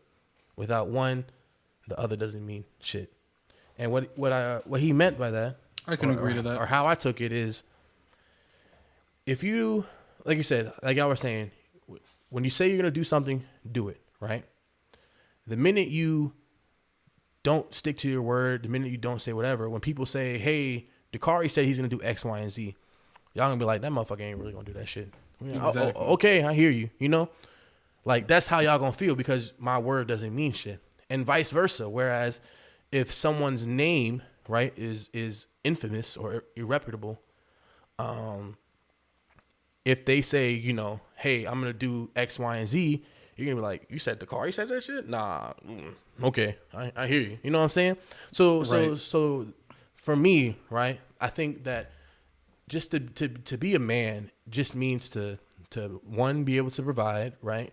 And I'm going to change my viewpoint from Dallas in the sense of, and I'm not saying you're wrong, I'm just saying I disagree in the sense of where one parent in particular has to provide a certain aspect. I think that a man should provide both like the drive and the incentive to want to stick to your word and provide for your family, but they do also should provide some nurturing aspects or some like emotional aspects, because I think a lot of times that's where we've gone wrong in society. We kind of force men to shy away from like the emotional side of things and to become a little more like reserved and harder, because if you show emotions, then that could be misconstrued as weakness, and then to be weak is to not be a man. Where I think that men should be emotionally vulnerable in a sense sometimes, and we should show our children like, hey, it's okay. Like for example, I don't know if you guys ever watched that video where you had that like this I forget his name. You know what? I'm gonna look it up. But there's a guy. He's like a karate dude, or he teaches some type of martial arts, but he teaches it for young men, right?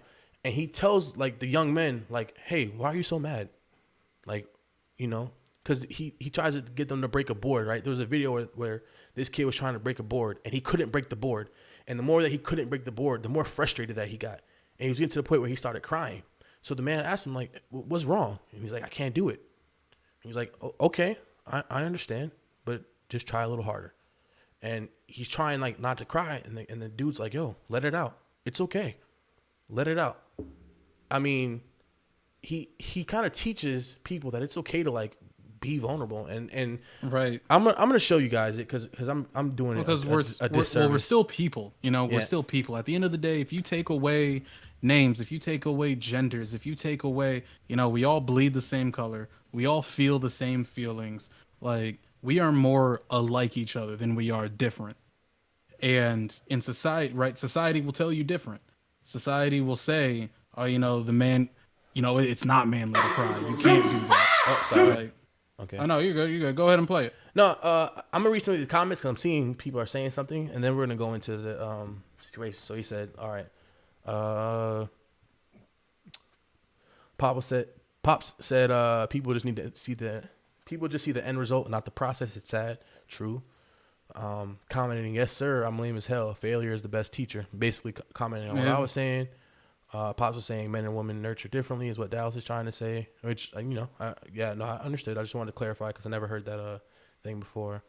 Andreas Walt. Okay, shout out to Andreas Walt. Appreciate you coming through, man. Thank you for supporting the stream. He said, A, someone who can provide for his family, being a strong backbone. I agree with Jake. Definitely, no matter how hard it is, the man is going to get it done. If there's a problem going on, the man is the one who should step forward and address the issue. Okay, cool. Andreas, well, also, fellows, y'all are getting relatively close to those quote-unquote toxic gender-specific roles, LOL. Oh, I think they meant, when Dallas was talking about his grandparents, how they were more traditional in a sense. I respectfully disagree. I don't think that we were getting close to any toxic roles because Dallas was just expressing how his grandparents were raised and et cetera, et cetera. And I don't necessarily believe that noting those differences are, you know, is toxic. But I see what you're saying. I guess you're just trying to warn us. You know, that's a conversation we'll have for another day. All right, trust me. And the reason why I want to say that for another day is because I do want to get women involved in that conversation, so that it's not a echo chamber. You know, et cetera, et cetera. But let's go on to this video that I was talking about, so you guys could see what I was saying.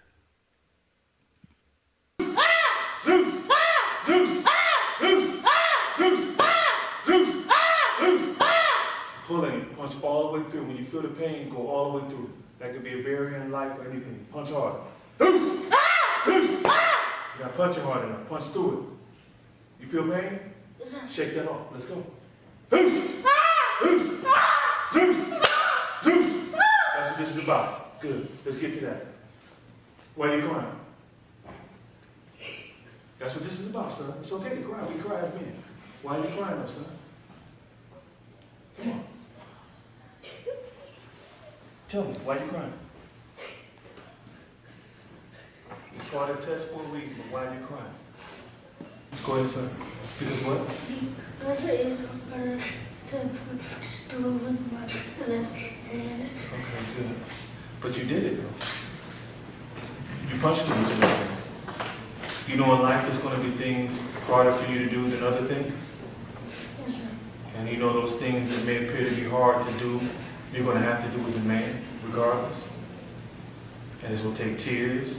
It's going to take the blood of Yeshua, Jesus, and your sweat to break through it. Do you understand? Yes, sir. So I don't mind you crying. I cry a lot too. You know what I'm saying? All right. So I want you just to, you're pulling your blow. I don't know if you're facing fear and you're feeling that you may not make it. And we all face that from time to time. And when we face, as soon as we have resistance, we want to stop, right? Because it's hurting. We feel that pain. We're like, I'm not going through this no more, right? Yes, sir. But we have to go all the way through as men. It's going to be very painful. Do you understand? So this is what I was talking about, and I don't know how you guys feel about this video in particular, but this gentleman, right? He provided, not only did he provide like the means of like, you know, you got to tough through it, you got to be resilient or whatever. He allowed that young man to have that emotional output to cry and then say it's okay to cry. It's okay to be in a situation where, you know, you feel sad and you feel whatever. Like, I understand, but in life, you know, we're all going to go through things where it's going to be hard for us. And while it is okay to cry, you got to face it. You got to keep moving forward. You got to do et cetera, et cetera. This gentleman in particular, I got to, you know what, let me find out his name, because let me see. Brooklyn, is it Brooklyn McClin?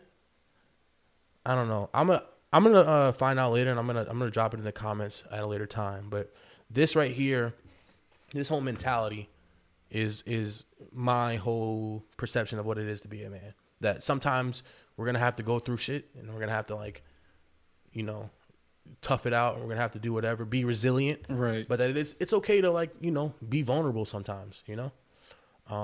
Yeah. So with that being said, I'm gonna move on to our next question, which that kid should have started crying before he broke the board. You said what? He should have started crying before he broke the board. He was actually. He was crying before he broke the board, and he started crying after he broke it. I would have been like, bro, there's no reason to start crying now. You just succeeded. No, he was actually. we could run it back, but he was crying before that. He started crying before he actually. Okay, I can understand him. If he was crying during, I couldn't see him crying. I can understand that. Yeah. No, he was crying. No, before he definitely did the right thing. I thought he started crying after he broke it. I would have been like, hey, maybe he was crying tears of joy, man. You know, that's cool too. But... yeah, that's cool. He was like, it's hard. I'm like, but you just broke it, dog. Yeah. All right. So, I asked you guys, what does it mean to be a man? So then I'm gonna ask you the opposite. Then, what do you think makes someone unmanly? Like someone unmanly? Yeah, I've unmanly. never put any thought towards that. Like, do you think, and to be more specific, do you think that having feminine traits, feminine qualities, feminine mannerisms make someone less of a man, or do you think that making someone less of a man is not sticking to your word, or not providing, or et cetera, et cetera? What do you guys think makes someone unmanly? I mean, I would definitely agree with what you just said last. Like, you know, yeah, not sticking to your word and, you know, just having a bad reputation overall. But when I'm asking myself that right now, I have to say, like, what makes someone not a man? And like, when have I said that about somebody? Like, and typically when I'm just like, oh, this dude's just a bitch, you know, like, and not to say that he is effeminate, or not to say that, you know, he has quote unquote womanly qualities. Like, that's just more of a way of saying that, like, yeah, I don't see this person as having, you know, manly qualities. And it's typically the type of men who overcompensate.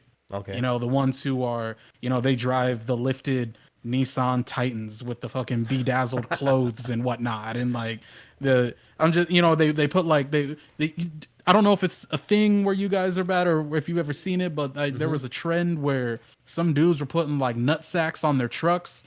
And I thought, like, bro, it was so funny because the first time I saw that, I was with my dad. And, you know, sure enough, it's like some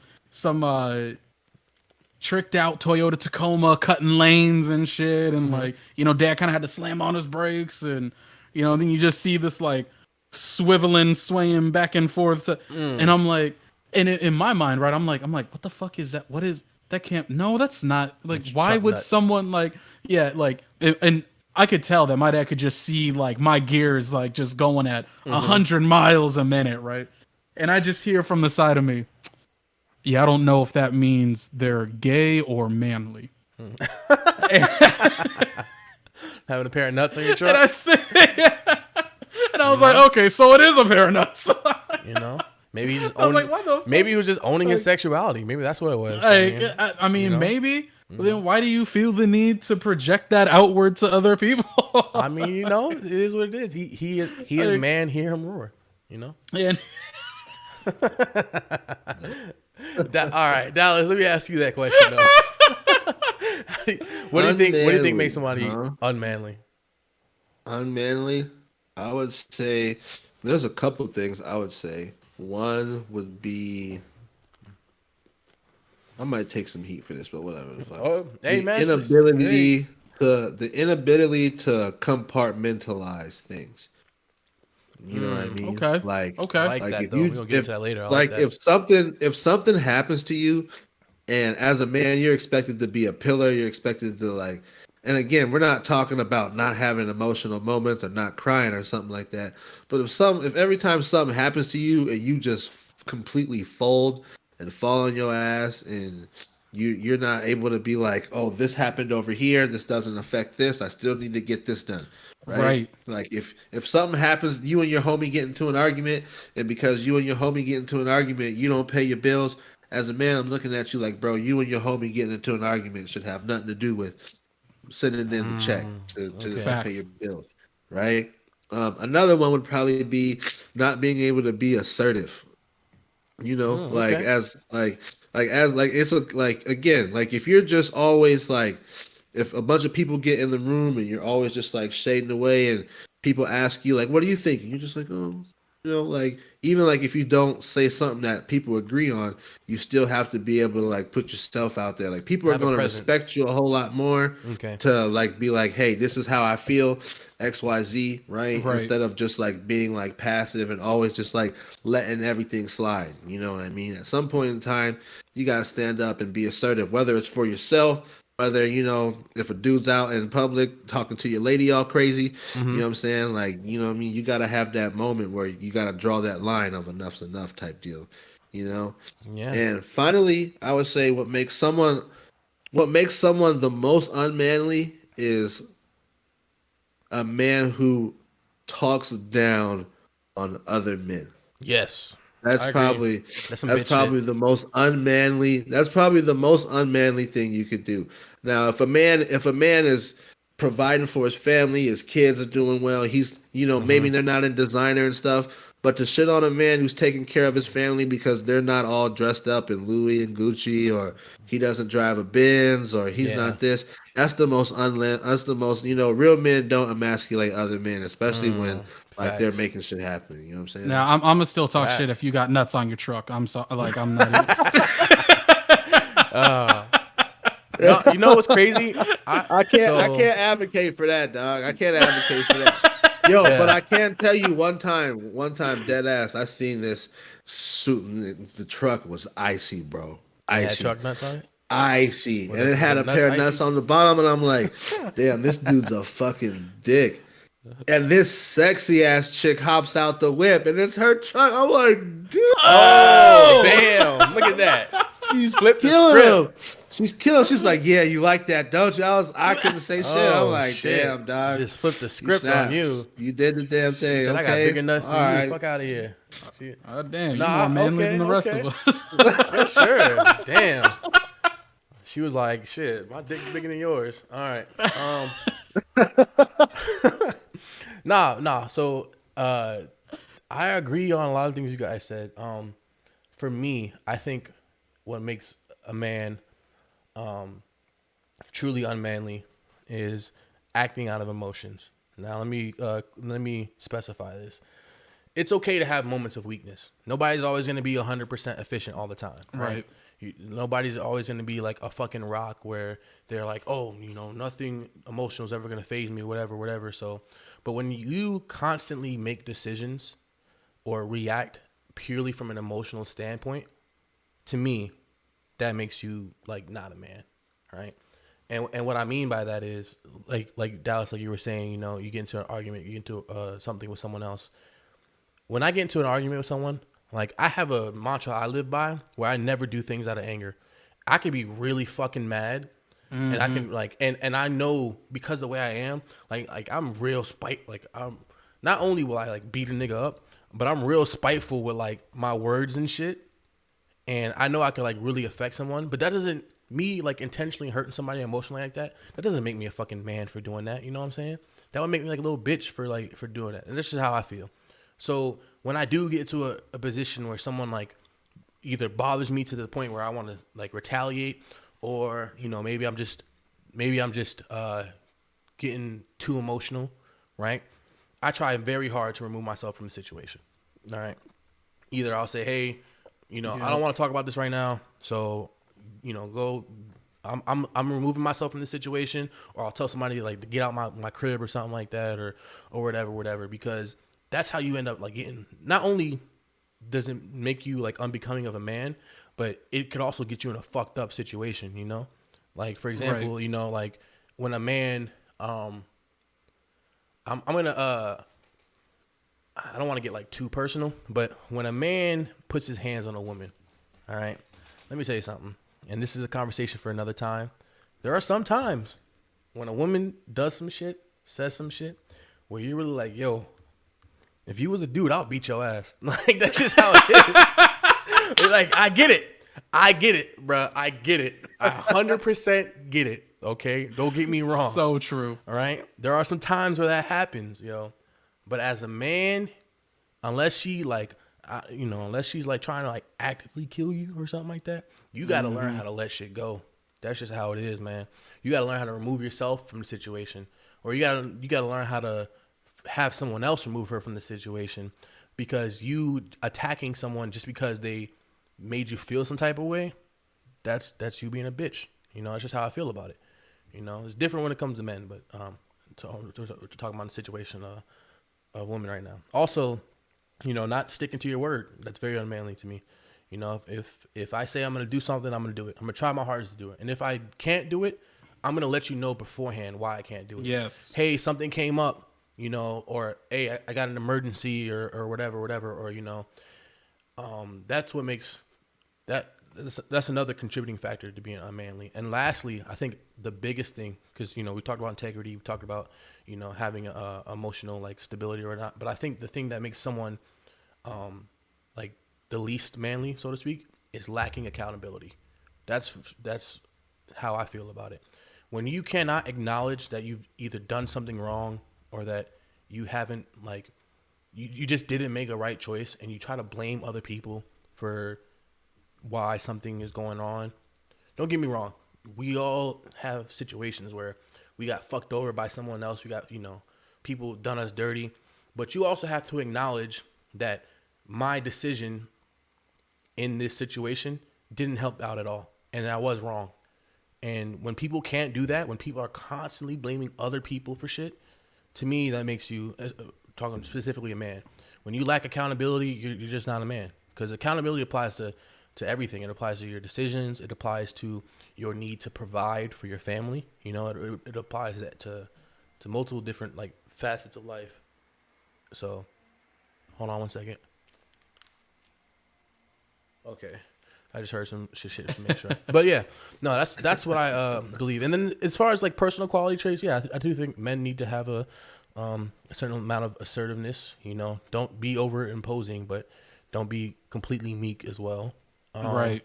I do think that, men should look people in the eyes when they speak, and, shake people's hands, a stern handshake. Don't give me no little flimsy shit. You know what I'm saying? Like, there are some other things, but just in general, I think accountability is probably, for me, like, if you're always blaming other people, I'm just going to look at you like, man, this dude's a bitch. So, and I don't mean bitches. Do you think like when you're shaking a woman's hand, like you should go flimsy when you're shaking a woman's hand? Nah. Or do you still do? Nah. Because I try to break your fucking knuckles, yo. I'm letting you know, like, hey, look. Level of firmness. Nah, bro. You shake. Listen, I'm fucking around. Like, nah, I'm not fucking around. You shake. Listen. You shake my hand. All right, that shit stiff as I'm hitting you with that strong wrist. All right, strong. I'm telling you, though, they gonna respect that. Shake a woman's hand like this. Thank you. She'll be like, this Facts motherfucker. Facts like, though. This motherfucker. I feel like there's a different way in each scenario. Obviously. You're not gonna nah. But if you try to game her down, you might try and hit the little. Yeah, you hit her with the little, et cetera, whatever. But you also gotta have a certain level, like, like I'm that nigga. You know what I'm saying? Like, I'm sorry, yo. All right. So let's keep it moving. Let's let's go into these comments real quick, and then we'll continue reading we'll continue with the rest of this episode. All right. So Pops said, unmanly, acting out of anger. Yeah. In my opinion, a man is calculating and deliberate, using force when not needed. Yes. Again, talking about another man negatively to gain something over them. Dallas. No eye contact. Yeah. So obviously you guys can see that most of my like viewpoints of becoming a man obviously come from my pops. Like we think the same way in the mentality of like, what it means to be a man. Lilo said truck nuts, and then a lot of laughing emojis. Pop said sheesh, Dallas is on point today. So hey, shouts out to Dal. Yeah, Pops is out here. Hey, listen, Dallas has been speaking some facts, yo. Dallas has been speaking some facts. That's again, there's a reason why the people on the show are on this show, yo. These are some real niggas for real. Andreas Walt said, not being assertive, the lack of mental fortitude, where you buckle. I think being submissive at work, then coming home and taking it out on your family. Ooh, that's a good one. Yeah, no, I agree. Yeah, there are people like that. There are people who have like an inferiority complex, where because they're it's crazy. Me and Dallas were talking about this a little while ago. We ain't gonna go into specifics, but people who are like, I don't want to say lesser but when they're lower on the totem pole, and then and then when they're in other situations, other groups where they have a semblance. Hell, Jake, you know how it is, man. Motherfuckers join the military. They was like nerds or dweebs or whatever fuck in high school. They join the military. They put on that uniform, and all of a sudden they think they're fucking big dick badass or whatever the fuck. You know what I'm saying? Yeah, no, I agree. And that goes back to that overcompensating thing or whatever. No, I agree. That inferiority complex. That's a good one, Andre as well. Yeah, that's a good one. And then he said, I forgot about accountability, LOL. That's a big one. I think accountability and humility for me. Yeah. Like I think that is massive. I think accountability goes hand in hand with excuses. If you're always making excuses and you're not holding yourself accountable. Yeah, no, that's exactly what I mean. Like when you're always blaming other people for shit, you're not holding yourself accountable for what you've done or what you contributed to a situation, that does make you like not a man, in my opinion. All right, cool. Appreciate the comments, everybody. Yo, real quick. If you like what we're saying, if you like how this podcast has been going, and just show us some love, man. Share it to your friends, share it to your family. We're trying hard to put out some quality content and grow or whatever. So I appreciate everybody coming through and sharing their opinions on a situation. And again, even if you disagree with us on certain things, just know that, the main point of this podcast is to like talk things out and come to an understanding. We all have different viewpoints in general. I know recently, at least in this episode, we've kind of all been agreeing, so to speak. But, there are times, trust me, there are going to be times when me and Dallas and Jake are not going to fucking agree on something. And we're going to be like, yo, and we're going to talk about some shit. And you know what? It is what it is. Because at the end of the day, we all have respect for one another. So we all can agree to disagree and, keep it moving. All right. Andreas, appreciate the gotcha. And then Pops is going to train the dog. All right, Pops, appreciate it. Thanks for probably stopping by. Probably on for like another 30, 40 minutes. I'm not too sure. We still got a couple things to go over. And we're just kind of like letting it go today. We don't really have any constraints or whatnot. So we're just fucking talking to talk, Appreciate everybody. Plus, the more that people like share and the more that, they try to spread, this and everything, the more that everybody will find out that you like to drive barefoot. So the more that we it's not barefoot, nigga. It's not barefoot. I had socks on. Listen, hold on. Let me clear. No. Y'all niggas ain't gonna play me like that. Y'all niggas ain't gonna play me like that. Nah. Let me find out. You got one foot on the brake. Y'all niggas not gonna play me like that. Listen. It was a 10-hour drive, okay? It was a 10-hour drive, and it was overnight, all right? I had my socks on. I just wanted to take my shoes off. That's it. Plain and simple. Nobody was big toeing it. I ain't sit here had the balls of my feet on the gas pedal and none of that shit. I had my socks on, and I wasn't out here fucking crusting up my damn gas pedal or nothing like that. So y'all ain't gonna play me for that. Fuck that. I see you. I'm about to remove this man from the. I'm playing. Oh shit! Wow. All right, so you should have never told us. Okay, this is a good question. And it kind of correlates to what we were talking about before.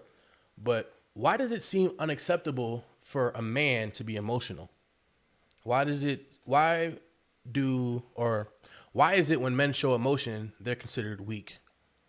So, that's a good question. You know what? I'll start this and give you guys some time to think about your answers. I think it just basically boils down to like societal stigma. A lot of times, for a long time, we had this ideology of men are like the rocks and men are right. Men don't have like, in order to be a strong man, you got to be stern. You got to be fucking, right. resilient. You got to never let things bother you. And to an extent, I agree. I personally, when it comes to me, I kind of live by an ideology of stoicism, and I'll explain that later, not right now. But basically, when to be stoic, right? And it goes to what Dallas was saying. It's to learn how to compartmentalize certain things, right? You could be dealing with a lot of different shit, but you gotta have like the mental fortitude to push through it. So you have to because you're like prioritizing things, and because you have things that you have to address and priorities that need to be dealt with, and things that still need to be done. You have to learn how to compartmentalize. You have to learn how to like still push on, still move forward, without necessarily being so emotional. And for a long time, I had a problem where the expression goes, you wear your heart on your sleeve. Whereas like when I'm bothered, people can tell I'm bothered, like I look mad, or I look sad, or I look whatever. And the people ask me what's going on. I'm like, no, I'm good. You know what I'm saying? But you can obviously tell because you could look me in the face and be like, all right, this dude's obviously going through some shit. For a long time, and that's one of like the biggest things that I've been trying to address in my own personal journey to like be a man, or, my image of what's to be manly. But I again, just to circle back to, why it seems unacceptable for men to be emotional. It's just because I think that a lot of times when you have men who are like, again, it just boils back down to my thing of men being the pillars, and that's why it seems weak. Women, right? I don't want to go into like the gender things. No, because we got to bring it up because let's bring societal standard, right? Yeah, where let's bring it up. So it's generally perceived. The women are more emotional, right? Exactly. And the men aren't supposed to be, right? Men are supposed to be more logical. And then in my personal, what's up? No, you're right. Men are supposed to be more logical. Women are supposed to be more emotional, at least society-wise. This is not us saying that. Right. So Andreas, chill. No, but we're not saying. Because like, and even in my like personal experience, right? There's been moments where like I was just like, you know what, fuck it, like just like how you were saying, I was like, I'm sick of holding my emotions back. I'm gonna wear my heart on my sleeve. Like, I am who I am. But then like women don't want that. Like they don't. Like at least in my experience, like they're just like, nah, fuck that. Like I'm emotional enough as it is. I don't need another man who can't control his emotions. I don't need a man who can't, blah blah blah, this that, like. And that's just like, so I kind of had to, recuperate a little bit, and I had to be like, all right, well, let me not do this. Like, yes, it is somewhat who I am. Like, it is, I'm still a musician. Musicians are known for being emotional type people. But I was like, it's just a matter of knowing when and how, and actually kind of being tactful a little bit with when I will show that emotion. You know what I mean? Yeah. Like, that's just from personal experience. Dallas, what about you, man? Why do you think it's unacceptable for men to be emotional? Well, I think it's a couple things, bro. I don't think society has ever really cared about how men feel. Ooh. You know what I mean? Yeah. Like, it's not even now, bro. Like, I mean, again, like I may sound outdated, man, but like when my homies come to me with problems, okay, we can sit down, we talk to you about your problems, we can get the emotional release part out. You know what I mean? But again, you don't got time to be caught up in your feelings. You know what I mean? Like, you don't have time to let, because you got other people relying on you. You know what I mean? And I think another reason why, like, the emotional aspect is a big deal is because I think a lot of men aren't really in touch with their emotions, and they mistake certain emotions for other emotions. Like, for me, I know for a fact that I'm one of those guys where, like, if I get sad, I'm gonna end up pissed off. Like, if I get pissed off, I'm gonna be like, I could be sad, but yet I'm boiling with rage at the moment. You know what I mean? Like, I could, whatever, there's a range of emotions I could be feeling, and the majority of them are going to manifest themselves as being angry. So, like, if every single time I felt an emotion and it was coming off as being angry, then I would just be angry all the damn time. Yeah, so you know what I mean? with, and I feel like with most men, when most men get angry, then they want to, get violent or some shit like that. So do you really want someone who's going to be mad and in their feelings and at the drop of a hat could, you know what I'm saying? Like, obviously, like, being in touch with your emotions and getting that release off is perfect. Right. But, like, again, like, even when it comes to like women, I don't think no woman wants an emotional ass man all the time. Right. You know what I mean? Like being emotional and getting your emotions out are one thing, but like if you're just always like, oh, there's this and there's that and there's this and there's that and the grass ain't green no more and the leaves are falling from the tree. I'm like, move your ass on, man. Come on, man. Like you can't be sad about every fucking thing. Like, you know what's crazy? You know, I've been trying to like kind of, you know, be a little PC for the sake of being PC, but fuck it, this is my show. I'm gonna say what I want to say. I'm gonna say what I want to say. I agree wholeheartedly. I think that for the most part, right? A lot of times you hear women say that they want their men to be vulnerable around them. They want their men to be whatever, right? But then when they get that, when they get a man who's vulnerable, who cries in front of them, whatever, they lose attraction. That's just how it is, bro. It's like I don't know if it's an instinctual thing. I mean, or whatever. I'm gonna say it is, but they just lose attraction. And I'm not saying that you can't ever be or you can't ever show any amount of emotion around your woman, right? But when it becomes like a common thing, you know, for them it's just not good for them. And then again, women have a tendency to kind of be spiteful when it comes to certain shit. So, you know, if you're ever in a situation where you were vulnerable with a woman and then she threw it in your face a couple days later when y'all was having an argument, you're like, yo, really? Like I was like that's how you gonna treat me? Like I was weak. I had a moment of weakness, and you know, you sit here fucking crying about some bullshit. I'm crying because my fucking grandma died. And you sit here like, yeah, that's why you was crying when your grandma died, bitch. And like, bro, chill out. Like, yo. I think a big part of that though is that, bro, men are only, I feel like most guys are only gonna get to that point if they're like truly comfortable with you. You know what I'm saying? That's the biggest thing. A week ago, I damn sure not just finna be crying and just like telling you everything that's going on in my life. You feel me? Like that ain't how. Right. You know what I'm saying? Like, no, definitely not. But I think, again, just to end, and I guess to end this conversation, because we all said what needed to be said. I think the biggest reason why it seems that it's unacceptable for men to be emotional is because at the end of the day, emotional men just they don't get that privilege. Men don't get the privilege of being emotional, not only in the workplace but in relationships. You know, like if you really think about it, ask any if any women are watching this podcast either now or in the future, ask your buddy, your friend, or whatever. Hey, when you really feel sad, who do you talk to? Because 9 times out of 10, they're gonna tell you that they talk to their homies about it. Because men understand that other men don't have that emotional freedom when it comes to like expressing themselves. So when a nigga is going through some shit, he's gonna always reach out to his homies and be like, bro, yo, my girl left me, or I fucked up and I did X, Y, and Z. And they're gonna be able to have that cathartic experience with their homie because their homie isn't gonna judge them for having that experience because they know what it's like to be in that situation and not have anybody to express to. Because when you're keeping that shit inside, it really does fuck with your like mental and whatnot, you know? Like Dallas was saying, you know, every time he feels an emotion, he doesn't always want to associate it with being angry. He doesn't want to be an angry person, you know, but that's just how it is sometimes. Men, when we internalize that shit, it's just not beneficial.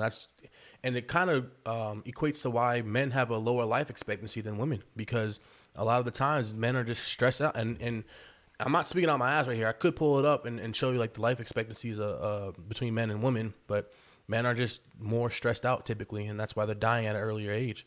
And a lot of that is because they're just not allowed the freedom to be emotional and not be judged for it. You know, it is getting better, I guess, as times change, but that's just up until now. That's kind of been like the societal norm. Yeah, still the state of the world. Yeah. All right, gentlemen. We've hit the 2-hour mark. Are you guys good to keep talking? Do you guys want to take a quick little break? Chilling, bro. You're chilling? All right. What about you, Jake? I've had to pee for like the past like 40 minutes. All right. So we'll take like a. What does it take to be a man? Hold your pee for an hour. I don't give a fuck what you're going through. I don't care what you got going on. You better squeeze the sphincter. All right. Look. So it's 2:07 right now. All right. We will come back at 2:15. So Jake, that gives you 7 minutes to piss, Yeah, it's gonna take all 7 minutes. It's gonna give you 7 minutes to piss and do what you gotta do, and you know, keep it moving. Everybody who's watching, you know, just come back in 7 minutes. We're gonna continue the conversation. We only got a couple more bullet points to talk upon, but you know, just stick around for a little bit longer. But if you gotta go, you gotta go. I understand. You know, it is what it is. So, but yeah, let me go ahead and take this to a break, and I'm gonna throw on some nice little snazzy music. And yeah, so go ahead, Jake. You can go ahead and do what you gotta do. All right, cool. I'll be right back. All right. Y'all are common.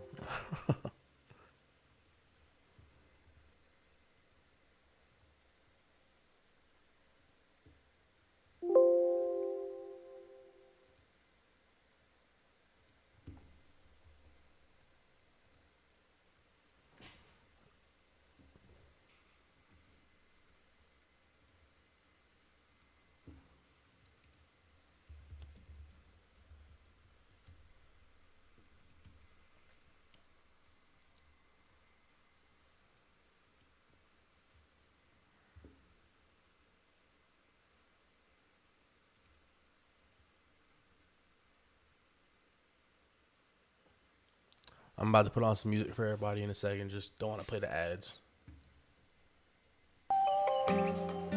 All right, we'll be back.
right, gentlemen, we all back?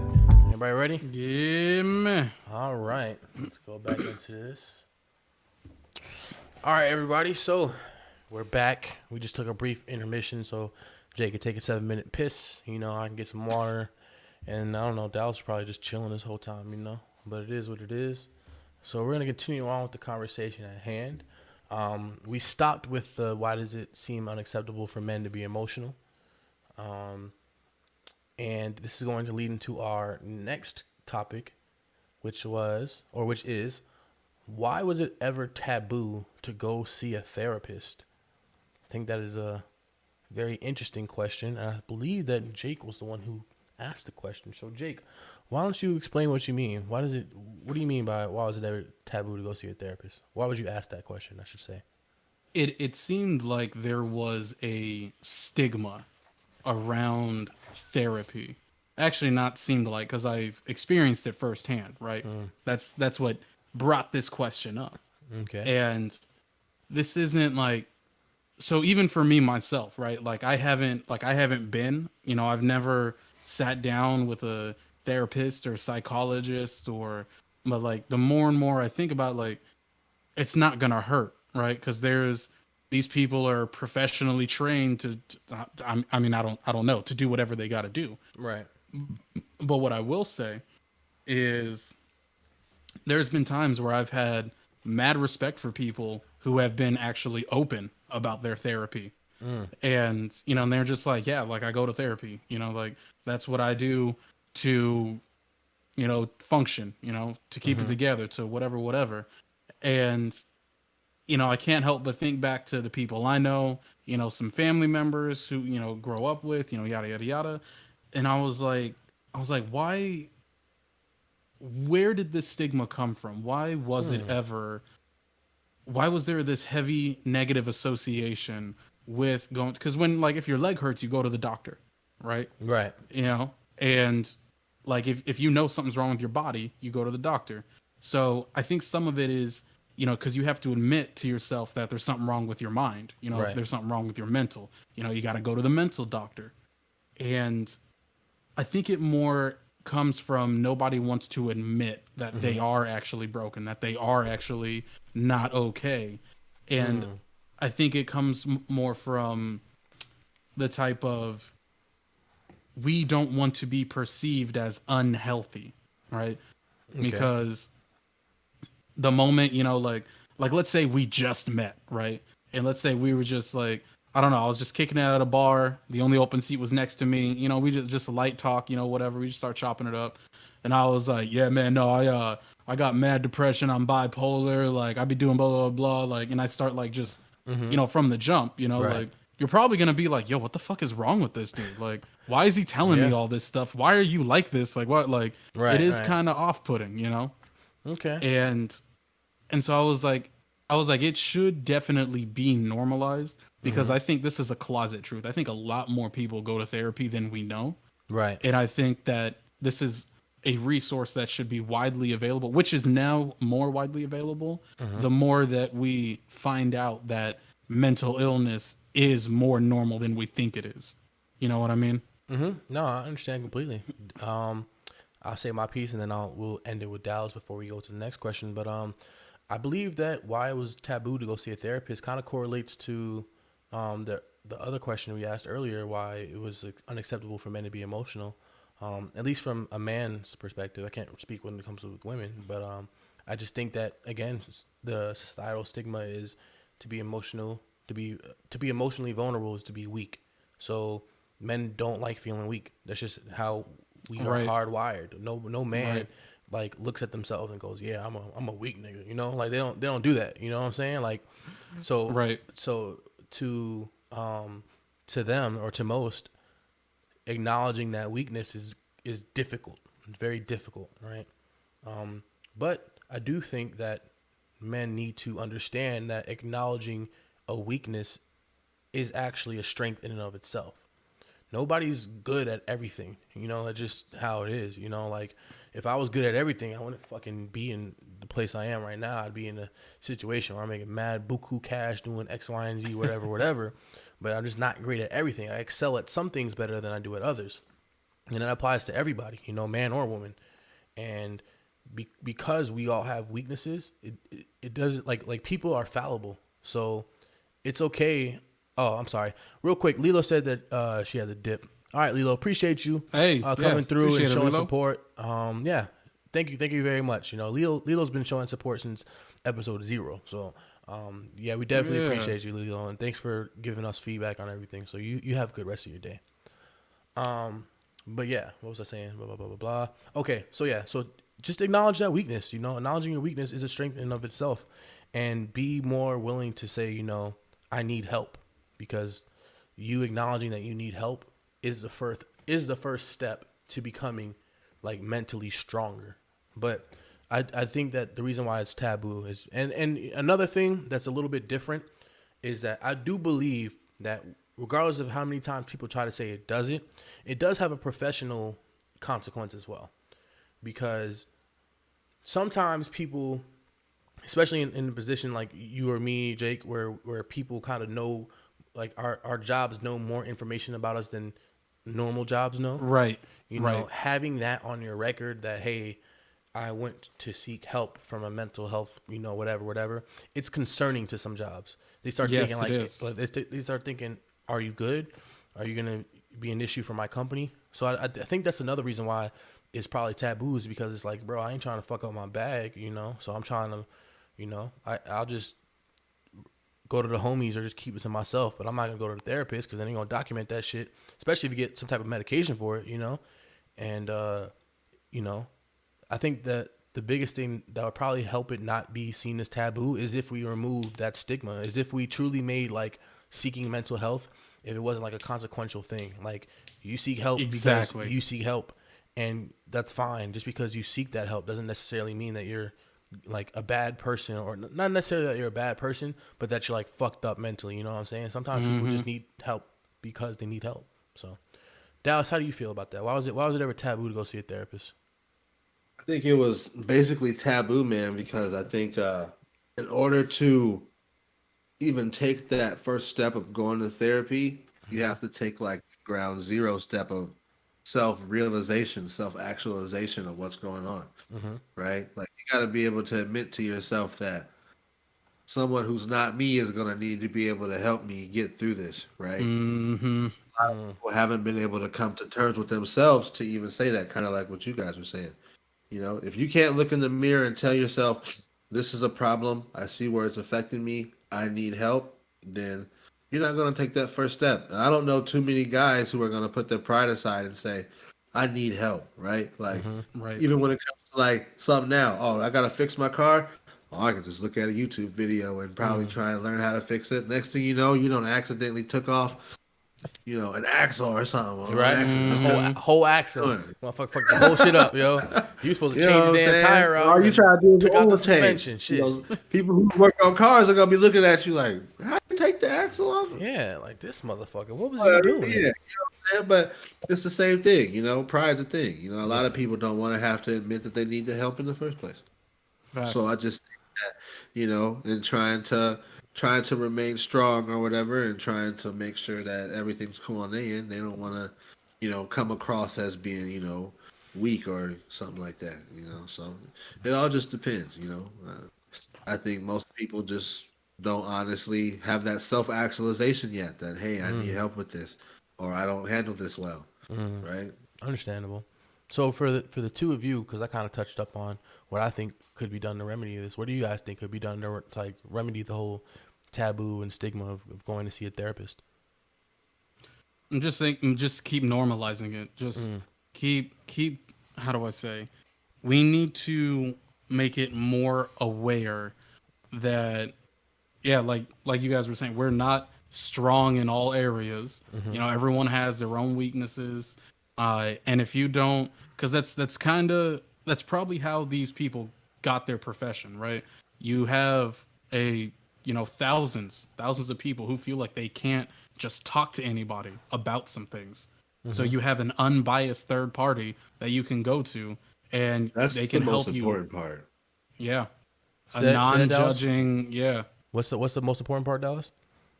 The most important part is the the non-biased third-party outlook. And why you know is what that? I mean? So when you go to your homies, obviously, they're going to be a little biased. And if you're going to someone who, is involved on the other side of something, they may be a little biased. So it's like you get an unbiased, no, this is where you're wrong. This is where you need that you tend to objective take viewpoint. better from someone who is not your homie, right? Like, Right. Your homie can tell you something, and if you're in an emotional state of mind or you're in that vulnerable point, you might snap on him like, "Hey man, who are you to tell me this? I know X, Y, Z." You know what I'm saying? So. Okay, so basically that objective third party, not only does it provide an objective viewpoint, right? They're not going to take sides in the situation. They're going to tell you what they think is the best solution for a particular situation or how to best deal with a particular situation.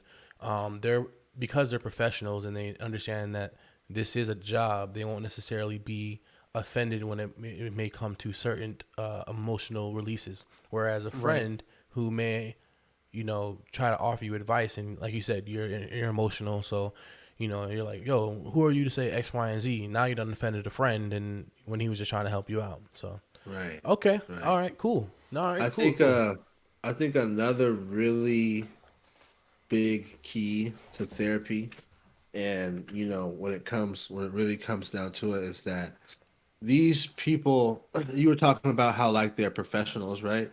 Okay. Basically, man, like when you sit down in a therapy session, they're not there to fix your problems, right? Like they're not there to fix the actual problem. They're there to help and guide you and show you different ways to how you can come to the best solution, and you guys work on it together, right? If you come to a therapist and you say, "Hey, I'm sad," okay, speaking to the therapist is going to make you feel better. You're going to find a way to maybe handle being sad better, but they can't ever stop you from like being sad, right? So I don't want people to think that like the therapist is going to fix my life, and my therapist didn't fix my life, so I had a bad therapist, right? But it's either just kind of guide you and show you into you making your own decisions and doing things your way, in a way that makes you acceptable in your life, right? So as long as you're comfortable in what you're doing, your therapist isn't there to judge you or tell you, oh, you're a fuck up or something like that. You know what I mean? But they're there to just kind of like guide you through to make you find the solution that works best for you. For sure. No, yeah. Okay. Yeah. Don't try to. A therapist isn't a Band-Aid, Like it's not going to cure everything. It's just they just do what they can to offer support. They don't necessarily offer, or they don't necessarily always offer a solution, I should say. Well, I think they're meant to be someone to like kind of ground you, tell you where you are, tell you where you are looking at things, from maybe a wild perspective, or just kind of bring you back into reality, get you out of your own head, get you, but once again, all they can do is just guide. Like it's all guidelines. I understand. I think that basically what you guys are trying to say, and I'm just paraphrasing it, correct me if I'm wrong, but and this is gonna sound super corny, but I mean, only you are in charge of your own happiness and your own like contention. So at the end of the day, therapists' jobs is to kind of help you get to that place, but only you can really truly get to that place. You just got to be willing to seek help if you're not the most like equipped to take that journey, For sure. Yeah. Good points, man. This is a good episode. First off, let's thank Jake for a lot of these points of contention, because a lot of these topics were based off of the things that Jake brought up today, and I think that this is a good conversation to have. Talk about mental health, talk about certain things. So shout out to you, Jake. Appreciate that, man. Yeah, of course. With that being said, I'm going to go ahead and turn over this next segment to you, because the next question we have, and I guess the title of this show, this episode in particular, are the sad things or the sad truths we must accept in life. That sounds super fucking otherwise bleak. Known as reality. That sounds super fucking bleak. But let's see what Jake's on right now. So for this, Jake, I'm gonna go ahead and turn over the moderating duties to you, and you go ahead and do what you do. Yeah. So there are some beliefs that I have, right? There has been just, with what I've gone through, with what I've experienced and everything, I've had to, how do I say?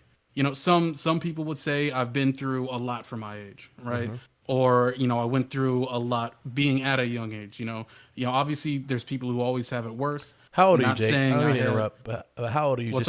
How old are you? So 28. People know. Okay, 28 years old. So you're 28. So yeah. He's speaking from his 28 years of experience. So Right. Dallas, how old are you? Just so people know. 28. 28. Okay, so I'm the baby in this situation. I'm 26, going on 27. But go ahead, gentlemen. Yeah, All right, go ahead, Jake. 2 years. Yeah. But just for, how do I say, a moment of vulnerability, right? I've had 2 blood siblings, right? Like immediate family, right? I've experienced death from an early age, right? And I've had multiple family members die before, like, I even had my license. You know what I mean? And so it changes your outlook on life. Right. And I was very familiar with mortality, from an early age. And, you carry some of that on, through and through. And then, from going through what it was in the military and whatnot, and, being where I am today and whatnot, like, these are things that I had to sit down with and say, all right, come to terms with how your life has turned out. Come to terms with where you are right now. Realize probably what you're projecting, probably what you need help on, probably what it was just a lot of like deep intrinsical, if that's the word, intrinsical thinking, right? A lot of self-reflection, being really hyper aware. And first and foremost, right, one of the first things that I learned was that the average human life is relatively short. All right. We just plain and simple, we do not know when, like, just straight up, I could die today. That is a reality.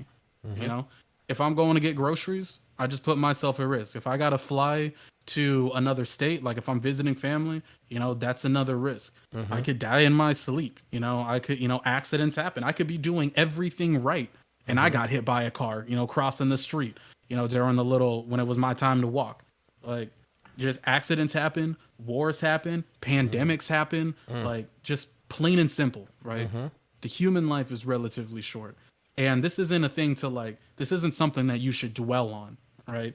Because if this is something that you do dwell on, I mean, really, there's nothing I can do for you. Like, you just kind of have to. It's fucking pointless, like, right? Yeah, you just, all right, that's, keep it pushing, try and spread, some type of kindness, positivity, giving back, staying active, just doing whatever you think makes you happy, right? And, going into the next one is you will only ever live, right, a life that you do create for yourself. And this is more so when you get out into the quote unquote real world, right? Okay. I wasn't on my own, right? I didn't live a normal life to where I was on my own, at 18, right? It was much earlier than that. Okay. And this was one of those things where I kind of had to, okay, like, oh yeah, it's bullshit. My parents didn't take care of me until I was 18. I didn't have a support system. I didn't, blah, blah, blah, whatever. But at the same time, excuse me real quick. I don't mean to interrupt you, but I do think that it would probably be a little better if you don't mind sharing that. What's up? Sharing like a little bit of your backstory, because you said blah blah blah whatever. But I think it's important to acknowledge why you think the way you think, or why you view things the way you right. view And things. it came from growing up in a dysfunctional type family. Okay. Both of my parents, they're the types that should not have been together. They should not have gotten married. They should not have gotten kids. They shouldn't have had kids. Right. But it's honestly, it's just one of those things. Like, hit up customer service and nah. But it's like yeah, some people like say it's dark. Some people say but like by nature, I am like sort of pessimistic, right? And I call myself a realist. That's my attempt at staying positive, if that makes sense. But it more came from, a family that was doomed from the beginning. And, you know, slowly but surely, we all dissolved. Like, I only, like, talked to 2 different family members. And even then, it's, like, maybe monthly. And even then, it's not even, you know what I mean? Like, I do not come from a family type background, familial, if that's a word, type background. Just not like a tight knit family. Your foundation of family or whatever differs from other people, whereas other people is the, I don't want to say it's a broken home, so to speak, but whereas Still other people accurate. have the stereotypical, like, you know, supportive father, loving mother, siblings, etc., etc. Right, it has their right. ups and downs, whatever. Your dynamic was different in the sense that it wasn't as cohesive as that. That's what you're saying. Right. Okay. And, you know, at some point I was like, all right, I can either keep like kicking around, being sad, like, you know, but the reality is that this is what I've been dealt with. These are the cards that, you know, life said, here you go. And I could either, you know, kick shit, be sad about it, or I can try and change. You know, if something's not making you happy, then you change it. And you do whatever that means. You know what I mean?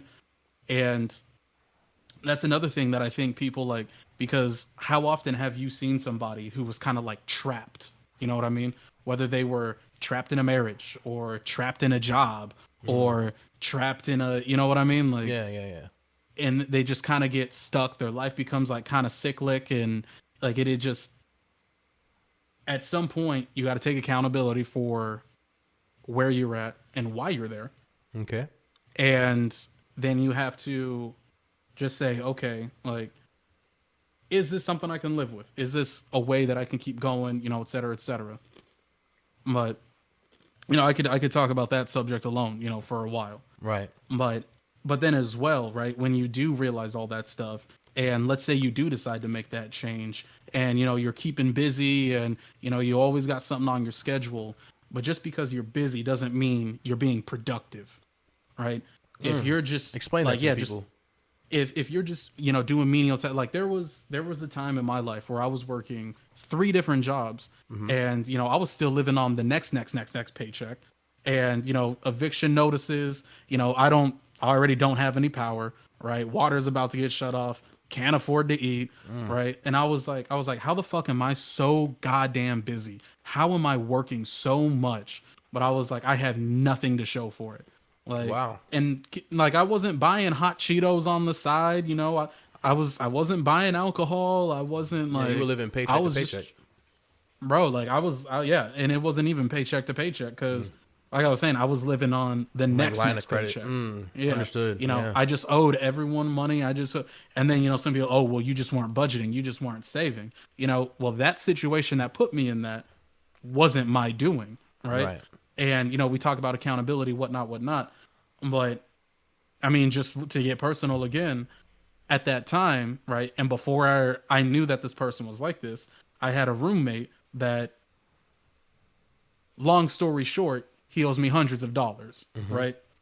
And that just compounded to what I had going on, and, you know, whatever. Right. And I just got the brunt of it all. Because you guys were roommates and you had an agreement.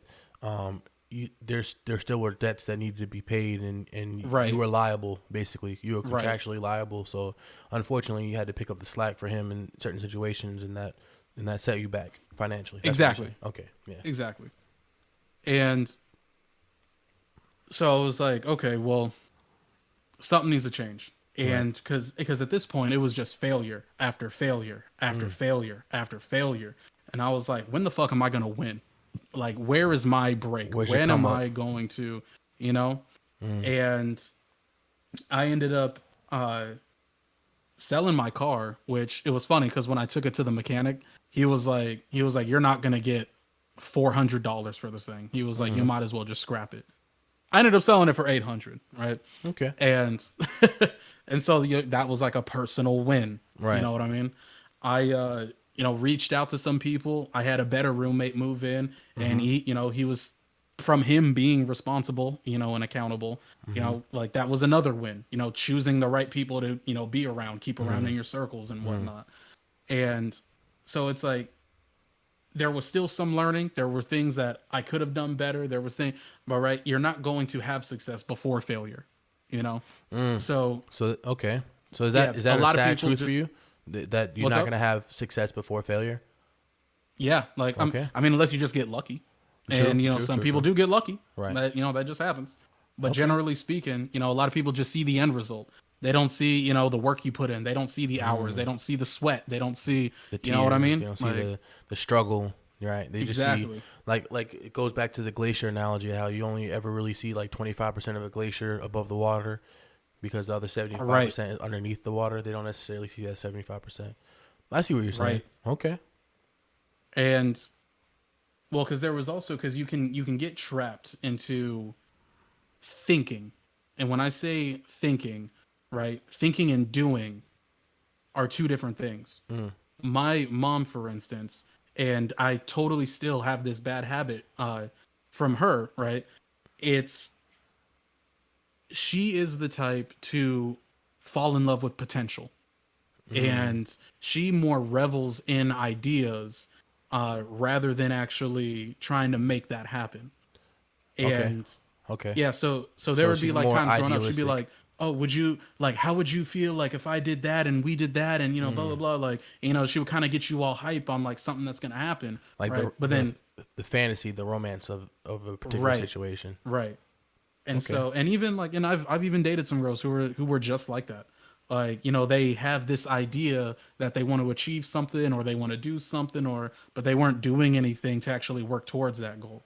But then, and like, I'll be like, hey, then, let's get started. Let's do this. Like, if you want to do this, oh no, I can't do that because blah, blah, blah. Well, I can't do that because of da. Like, I'm just like, well, what's the point of thinking? Like, right. What good is it if you're just thinking? Like, if you're not doing, but it's just one of those things where, more often than not, you kind of don't realize you're doing it until you realize you're doing it. If it's a subconscious thing. Yeah. Okay. Any other sad truths in life you think that we must accept? Yeah, I got quite a bit more. Yeah, quite a bit more. It's a list of 10 things. Like, listen, all right. And I don't. So what was that? That was number what? 1, number 2? That was number 5. That was number 5. Okay, cool. Yeah, hey, that look, was number 5. I'm fine. Please keep going. This is a good conversation. Real quick, let's take a break to read some of these comments real quick because I just saw a big one come through. Okay. Let's see. All right, we're gonna go to.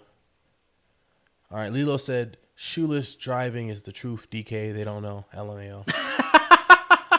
I believe Lilo is a truck driver, so I'm going to take her opinion over y'all, too. So fuck both y'all. Okay, but you don't drive a truck. I drove 10 Nor hours. are you driving for hours and hours on end every day. In that particular situation, I was doing a 10-hour stint, so shush. Oh, so you put on your trucker cap that day and took your shoes off. Hey, that's what it is. That's what it is, man. I needed that. I needed that break. And then, yeah, Lilo had the dip. All right, so Andreas Walt said, and shout out to Andreas Walt. He followed us, gave us a follow. Yeah, big shout outs. So big shout out. Appreciate you vibing with the stream and enjoying the stream, man. Thank you. And just so you know, we're trying to be pretty consistent with this. We're doing this every Saturday at 12, and then we're just gonna go on. So I know this is definitely longer than what we initially wanted it to be, but again, at the end of the day, we don't necessarily have any obligations today, and these are conversations that need to be talked about. So, we're just going to go until we fucking stop, But Andreas Walt said, 100% been in the same situation as Jake. It was my cousin that was my roommate. He stopped working and having me paying his part. Okay, he stopped working and he had me paying his part of the bill. He would bring someone into the house living freely while I'm picking up his slack. He ended up owing me $1,500 in bills. When I no longer could support us, I sacrificed the internet, and he just up and moved out on me and didn't tell me shit. So, Jake, I know exactly what you've been through. The moment I was done with this guy was, and he's one of the reasons. Granted, this isn't just anecdotal, right? I've had other factors and experiences that play into this, but like, I am not against weed, but I personally cannot live with somebody who is a habitual smoker. So right? for the sake of the conversation, habitual, though, not recreational. For the sake of the conversation, I definitely want to touch in on that, but let's go ahead and move on to your next sad truth that we must accept. I don't necessarily disagree. I'm just saying, for the sake of the conversation. Right. No, because there are some caveats. There are some caveats to that. So moving on though, right? Another thing, right? And this actually kind of goes into what Dallas was saying about just being angry all the time, because I noticed that I was super angry, that I was super sad, that I was, just all the time. And part of it was because I was waiting for people to apologize to me so I could forgive them. You know what I mean? Like I was waiting for an apology so that I was waiting on them so that I could get better. And I mean, still to this day, I was just like, all right, well, if they haven't done it now, then they're not going to do it. And why is this person living in my mind rent free, affecting my, they done forgot about me. They don't give a fuck about me, obviously. Right. So I had to come to terms with the fact that I can't wait on an apology to forgive somebody. And even then, I don't believe in forgiving and forgetting. I'll forgive, but I damn sure won't forget. You know what I mean? Understandable. Okay. Yeah. Understandable. But once again, that's just me. Some people would say different. Okay. And just coming up to the ages and looking at other people's situations, you do realize that some people are just simply a bad match for you, whether it's romantically, whether it's friendly, that's a whether big it's thing. and Sorry. Go ahead. I'm sorry. Even no, you're good. And I think I came to this conclusion was because, okay, who do I have around me that's bad for me? And unfortunately, most of those were family members. I've experienced more bullshit, right, from family than I have, from acquaintances and friends. Right. And this is something that everyone learns, when they get involved into relationships and when they get, just not everyone meshes, not everyone melds, not everyone's gonna click, it just is what it is. And in that same vein, right, it's also it's not other people's job to love you. Right, it is your own job to love yourself. Okay. Talk your shit, man. Say it with your chest, man. Talk your shit. Go ahead. This also comes from because one of my family members, right, suffers from an acute mental illness, bad. And one of her issues, right, and I feel kind of bad calling it an issue. I just don't know another word for it. Is that symptoms? She maybe? seeks, maybe symptoms or. Maybe concerns. I don't know, but go ahead. Yeah. But she can't help but seek validation from other people, and she doesn't feel loved unless other people love her. And in her mind, happiness comes from other people. Right? Validation. It comes from having a man at your side. It comes from having 20, 30, 40. 1,000 friends, at your whim, or on your calling. Right. And even still to this day, she is perpetually sad because she doesn't love herself. Right. And she might say that she does. She might put up a front to herself. She might, but her actions speak louder than words. It's just plain and simple. Understood. Yeah. And how do I say? We're almost at the end of the list. We're on number 9. Do you, man? Right? Do you? And this goes more into materialistic type things, right?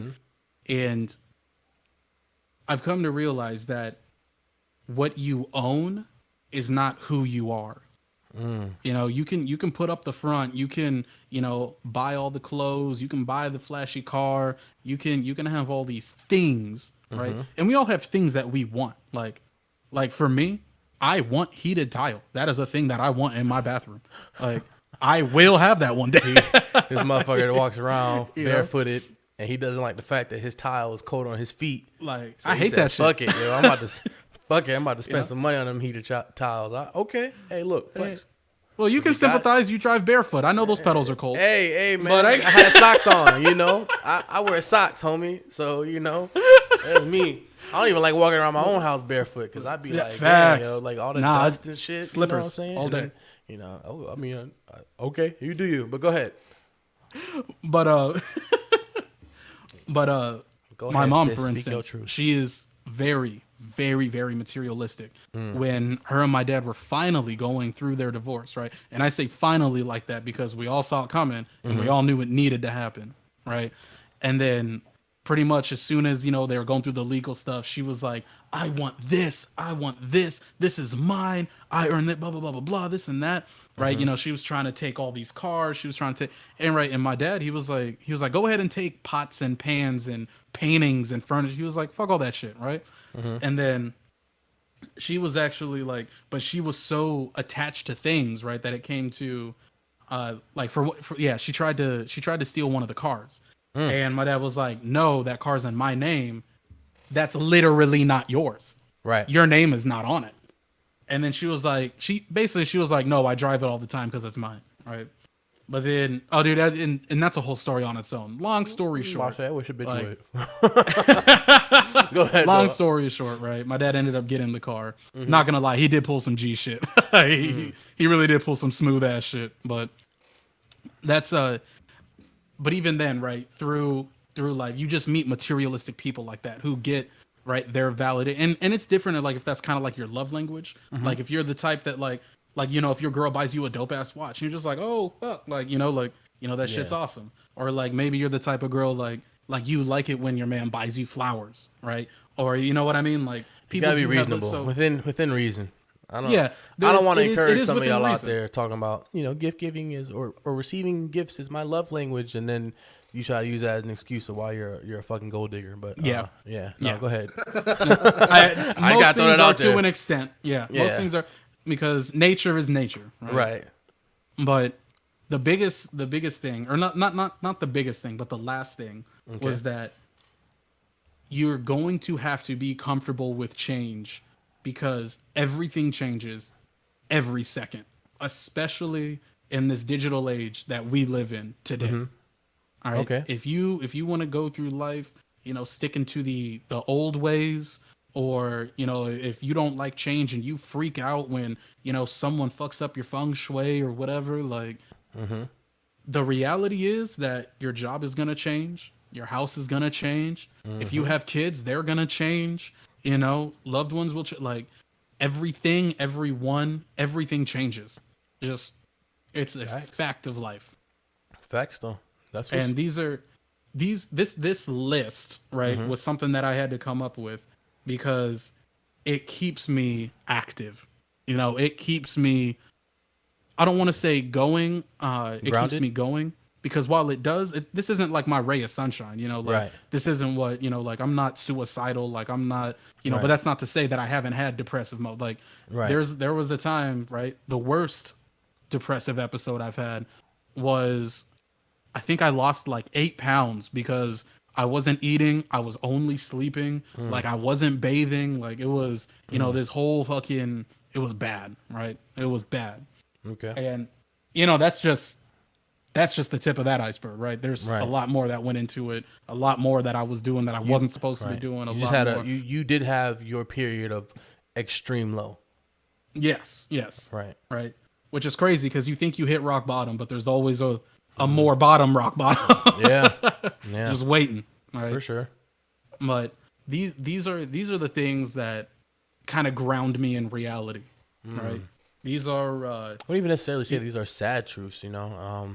I would say these are more just hard truths. These are just things that sometimes you do. I mean, things that you may not want to accept, but that you have to accept. At least if you want to be like mentally sound, you know, you just got to accept that certain things are going to happen. And I want to thank you for sharing that list. I want to thank you for sharing your experiences because they needed to be said. And I think they were extremely insightful. And I like hearing why people are the way they are, because I think it offers perspective. And again, that's one of the goals of this podcast. Dallas, if you don't mind me asking you, do you have any hard or sad truths that you think need to be Or you know what? Sorry, I kind of cut you off, Jake. Any last words to say in regards to the sad truths? No. You didn't cut me off. That was it. Like Okay. that was the meat and potatoes. Oh, okay, for sure. Then Dallas, any hard truths or sad truths that you believe we must accept in life? Man, one I've always lived by, and it may seem a little controversial, but life ain't easy, but it's fair. Interesting. Know what I mean? And a lot of people say life ain't fair. I'm not a firm believer of life ain't fair, because if you put the effort and hard work into whatever you want to get done, then it'll get done. You know what I mean? Like, there are certain things we can't control. We can't control your parents, you know? We can't control whether or not if you were born in the wrong body or not, or how your sexuality is. That's not something that, like, you know, you can just automatically up and change one day. You know what I mean? Like, that's who you are as a person, right? You can't change that maybe some person at your job is going to get a promotion over you. But what you can change is you can go open up a business, right? You may not be able to run the fastest in the world, but you can do something or work harder at something else to make up for your inability maybe in one area, right? So when it comes down to making stuff happen for yourself, man, life, it ain't easy, you know? It ain't easy to, especially, you know, when you deal with things maybe like depression, or you deal with things like mental illnesses, you know. It's not, is it quote unquote fair that someone is born with autism and someone else isn't? No. You know what I mean? But question, is it fair to let them believe that this disease has caused them not to be able to live a normal life? You know what I mean? Is it fair to that person to still be like, no, you don't have to do anything in life because you're autistic, right? No, there are still things you can do, you know, and obviously we're talking about on the mental health spectrum, different levels of autism. I want to put that out there, you know. But still, it's like, there are people with no hands who can cook. You know what I'm saying? There are people with they be using there their are feet, people who, you know what I mean? There are shit. people who lose limbs. I'm telling you, You know I saw a there girl are people who who lose limbs, and she was they don't let shuffling a it deck of stop cards them, with her feet. you know? I was like, God damn. I She's sitting there just, mean, like, you don't got persistence no and hard thumbs. work pays off. It sounds cliche. You know, you might not always have to take the path of least resistance, right? It's going to be tough. You may have to miss some meals. You may have some times where, you know, you're like, this is dumb. I don't want to do this. So it's something that you got to embrace the suck. You got to embrace the grind, man. Embrace the suck. Are you sure you ain't joining the military? You know? Yeah, right. You know, sure you ain't joining the military? Shit, that's a military saying right there. If what you're doing doesn't work, man, don't be scared to just go take that jump, right? Like, it's like with the podcast, man. You know what I mean? Like, it's not like we had everything set up ahead of time. Like, oh, we got XYZ amount of people who said they'd follow, and this and this and that. It's a jump of like, hey, man, I got this ambition to make this happen. Let's hop on here. You're about it. You're about it. You're about it. All right, let's make this happen. Let's put the work in. You know, let's get this to where we need to be. You know what I mean? So some stuff might happen to you. You know what I mean? And it's not necessarily, you know, comparison to other people. It may not be fair in that sense. But if you put the work in and you put the time in, you can change. You can shape your own reality, kind of like what Jake was saying. You know, you can change your own perspective. You can change your reality. You know, you can change your own situation. So don't ever think that like you're stuck in something, right? A lot of people feel like, oh, well, that's just how it is, man. I'm not smart. I'm not this. I'll never be this. And kind of like when we talk about animes and stuff, you know, they accept that mediocrity, right? Because like they don't see any light at the end of the tunnel. A favorite quote of mine is, don't walk where you see a path already taken. Create your own path. You know what I mean? Okay. So you got to have the grind and hustle to get it done. It sucks. You know, some people have disadvantages. Some people don't. Some people have a dad that could give him $100 million to go start up a company, right? Some people don't. But how many billionaires do you know came from nothing though? You know what I mean? No, like a lot of people who are millionaires, billionaires, lawyers, doctors grew up from very humble beginnings. You know what I'm saying? So it's not like you can't get to where you want to be in life. You just got to find your path, and it may not be what you want to do. You know what I mean? No one wants to work at McDonald's and drop fries in the fryer and mop up stuff. Doesn't mean you got to stay there. It's just a means to an end in the beginning of something, you know? For sure, man. Okay. Anything else? Any other sad truths or harsh truths? I like your opinion. There are some things I'm going to touch upon, but, you know, none bad. None bad. I think Jake did a really good job, man. I feel pretty strongly about the list. It's a lot of stuff that I can agree with. There are some things that I want to add, personally. And they're going to be seen as maybe controversial. I don't know. First things first, I actually disagree respectfully with you, Dallas, in the sense of life is fair. I don't think life is fair at all. Personally, I think life's a bitch and then you die. That's the sad truth. That's why we get high. That is the sad truth. Life is a bitch and then you die. Where I do agree with you on though is that you have potential to shape your reality. And what I mean by that is this.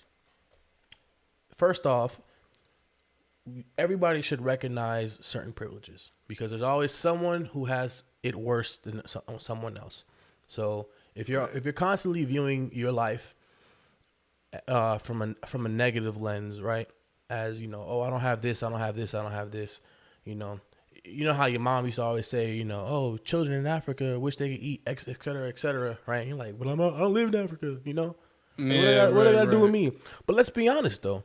I mean, the motherfuckers in Africa, they would kill people to be in a position that we're in the sense of not having to always like deal with the challenges and the hardships of life in a third world country, because first world countries do allow for certain privileges. So I do think that one, people need to recognize their privileges.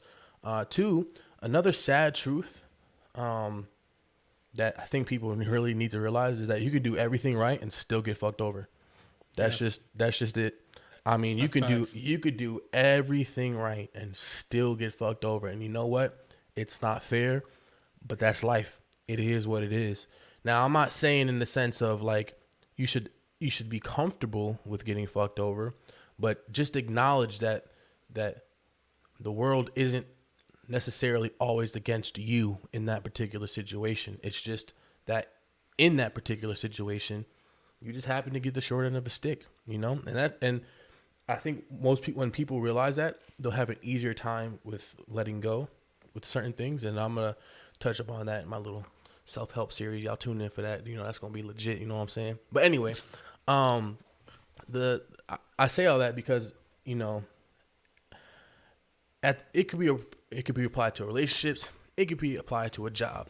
It could be applied to, you know, living everyday life. You could do everything right, and you can have a girlfriend and do everything right from, you know, and from the standpoints of being a good boyfriend, and she still leave your ass. You know, you could do everything right at your job in regards to performing, and some shit happens and you get laid off. You know, like at the end of the day, life just is not fair. But where I do agree with Dallas on is that you have to have recognizing these two things, that one, life's a bitch and you'll die, and then two, life just isn't fair in general. You could do everything right and still get fucked over. Once you realize these two things, the thing that I think you can do to get over that, or at least to try to get over that, is to live. I'm not going to say live in the moment, but I'm going to say do everything that you want to do. Like, take on all the endeavors you want to take on. Don't ever sell yourself short, because if we're all going to fucking die anyway, right? I mean, and we all got one life to live. Why live a basic life where you're doing, you know, you're living in an apartment and you're working a normal 9 to 5, et cetera, et cetera. If you got a passion, if you got something that you think can elevate your status, fucking pursue it. plain and simple, you know, and realize also that sometimes we should prioritize being content and satisfied versus settling. All right. And what I mean by settling is that a lot of times people think that, you know, settling is a bad thing. I don't think settling is a bad thing at all. I think settling when you're not satisfied is a bad thing. That's what I personally believe. But let's say I get to a point, right, where like I'm really serious about this podcast. I want this podcast to blow up and be on YouTube, have hundreds and thousands and millions of subscribers, whatever, become a steady source of income for everybody. Everybody's pockets getting lined up, help the brand out, et cetera, et cetera. But let's say that it never blows up to that proportion. Let's say it stays relatively small scale in the sense of tens of thousands or even thousands. Does that mean that I'm just gonna like be upset and like, oh, you know, all right, since I couldn't do this, I can't do anything else? No. I'm content that my goal, my dream is being accepted by a certain amount of people. And then either I can A, be like, okay, well, this is just my bag when it comes to the podcast. Or B, go, I could still have this, but I'm also going to do something else because I'm not necessarily at the point where I want to be in my life. So I want to get more. So in order to get more, maybe instead of podcasting and streaming, maybe I'll go into, I don't know, Major League Gaming or maybe I'll go into like investing in stocks or whatever. But the point is, there's no reason to limit yourself, but don't necessarily be super harsh on yourself just because things aren't going exactly the way you want them to go. I mean, at the end of the day, as long as you're content, as long as your shit's getting paid and you're happy, that's really what's the most important. Because, you know, people say more money, more problems. I don't necessarily agree with that. But anyway, it's just only poor people say that. Yeah, only poor people say that. I have a question. Dead ass. Scenario. Motherfuckers be like, more money, more problems, and I'm just like, get the fuck out of here. Because when you don't got no money, notice that say that are the ones who are poor and stay poor, or the ones who have come from money and they keep their money. Yeah. Not one person who has been broke and has actually gained success and got money has ever said, "Oh man, no, this shit sucks." Like, money don't buy happiness. Like, and then the sacrifices that they do have to be made. Like, oh man, you know, my girls don't necessarily love me for me; they love me for my money. Oh man, boo fucking who? Anyway, I don't want to keep talking to that particular conversation. That was just we kind of did cut Dallas off though. Oh, I'm sorry. What's up, Dallas? What were you saying? I said I got a scenario for you guys. Okay. When we talk about fair. Okay. Right? Say I'm a guy that works at whatever company, right? I've worked there for 40 years of my life, and I'm getting ready to retire. All the money that I've made throughout my life is invested in this company, right? It's in my 401k or whatever, blah, blah, blah. Mm-hmm. The company goes under, and I now have nothing. Mm-hmm. Is that fair? Not at all. You don't think so? You losing your whole life savings? Because the company. Why would you invest your whole life savings in a company that you have no stake in, no control over, and then you don't get to dictate? I mean, right? Yeah, so that is you're not a CEO. So that is a risk. I'm not saying that. I'm saying along the lines. Again, we're not talking about someone who's been working there like a couple years. Okay. You've been here for 40 years. You've accumulated this massive wealth. To a point to where you could have invested in a couple other different things to have a plan A, a plan B, a plan C. You essentially have banked on one plan, put everything into one plan, had no backup plan, and then when your plan A failed, you were not prepared to be able to fall back on your ass correctly due to not being able to make a way for yourself. So to me, in my eyes, if you've been working somewhere for 40 years and you got this amount of money, a 401k, and it's all tied to that company, I'm looking at you like first thing, like, no, that's it's not necessarily the smartest decision. I will completely agree with that. So it's like, to me, and that's where I kind of like come with like, you know, some of my concepts that like, obviously it's a case by case thing. Every situation is different, right? But it's like, again, it's one of those things where it's not fair that the company went under, right? But is it fair to say that that person was unprepared for the company to go under? You know what I Sure. mean? Like, Again, is it it's a fair case-by-case to us to thing. say to that person, hey, you didn't prepare for X, Y, and Z, so this is why you're in that situation? So, again, looking at things realistically speaking, right? I agree in the sense of you shouldn't necessarily put like all your chips into one particular bag or whatever. But again, that's a case by case scenario, so to speak. I think if again, let's take out the situation of him investing his whole entire, whatever. Let's just keep it simply as the man had a job and he was doing everything right at his job, and for whatever reason the company went under. Is that fair? The answer is no. It's not necessarily fair that your company went under. It's not necessarily fair that you're unemployed now. But the reality is, I mean, it is what it is, and you have to be resilient enough to take that hit and keep going. Because let's be honest, I'm gonna bring it back to Jake. When Jake was going through his shit, if Jake was I don't want to say a lesser man, but if he was a man of like lower resilience, that would have broken him, and that applies to everybody. So you kind of have to, like you said, embrace the suck. You got to embrace the suck. You got to just be like, bro, this is some fucked up shit. This is some dumb shit. I wish that I didn't necessarily have to deal with this shit, but because I understand that shit happens and life fucking sucks, I got to keep moving. So, but all right. We got a couple more questions. Everybody, look, I want to appreciate everybody for staying so long. I see we got a couple of viewers here, and I appreciate that. This is definitely our longest stream. We'll probably break this up into a couple different episodes. But I'm loving this conversation so far. For everybody who's still watching, let me know how you guys enjoy the episode. But we're wrapping things up right now. We got a couple more topics, and then we'll hit the closing remarks and keep it going. Let's go to the comics and then the comments, and then we will continue on with the next question. So Andreas Waltz, he said, explain because I don't think life is fair for people. Okay, I think he was talking to you, Dallas. He said, explain because I don't think life is fair for people with our skin tone. Ooh, that's a charged question. That might be a different topic for a different what's day. crazy? Yeah, but briefly, Dallas, if you could give like just a brief, try to keep it under 5-minute explanation of answering Mr. Walt. He said, explain. He doesn't necessarily think that life is fair with people with our skin tone. And I'm assuming Mr. Walt is black as well. I would personally say it like this. Okay. Again, I have seen people of our skin tone come from situations that aren't fair and end up doing very well in life. And I have seen people who are our skin tone have had every opportunity to make something happen for themselves and didn't. And it had absolutely nothing to do with like a lack of opportunity. You get what I'm saying? Like, there are some things that are fair and there are some things that aren't.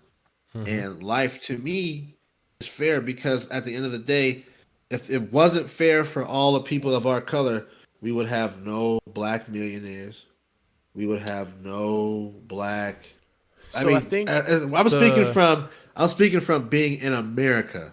Yeah, right? no, like, I don't mean to like disagree with you. Opportunities to like do certain stuff. Yeah, but like, cause like you might have to deal with like someone being like racist or something like that, or some odds against you.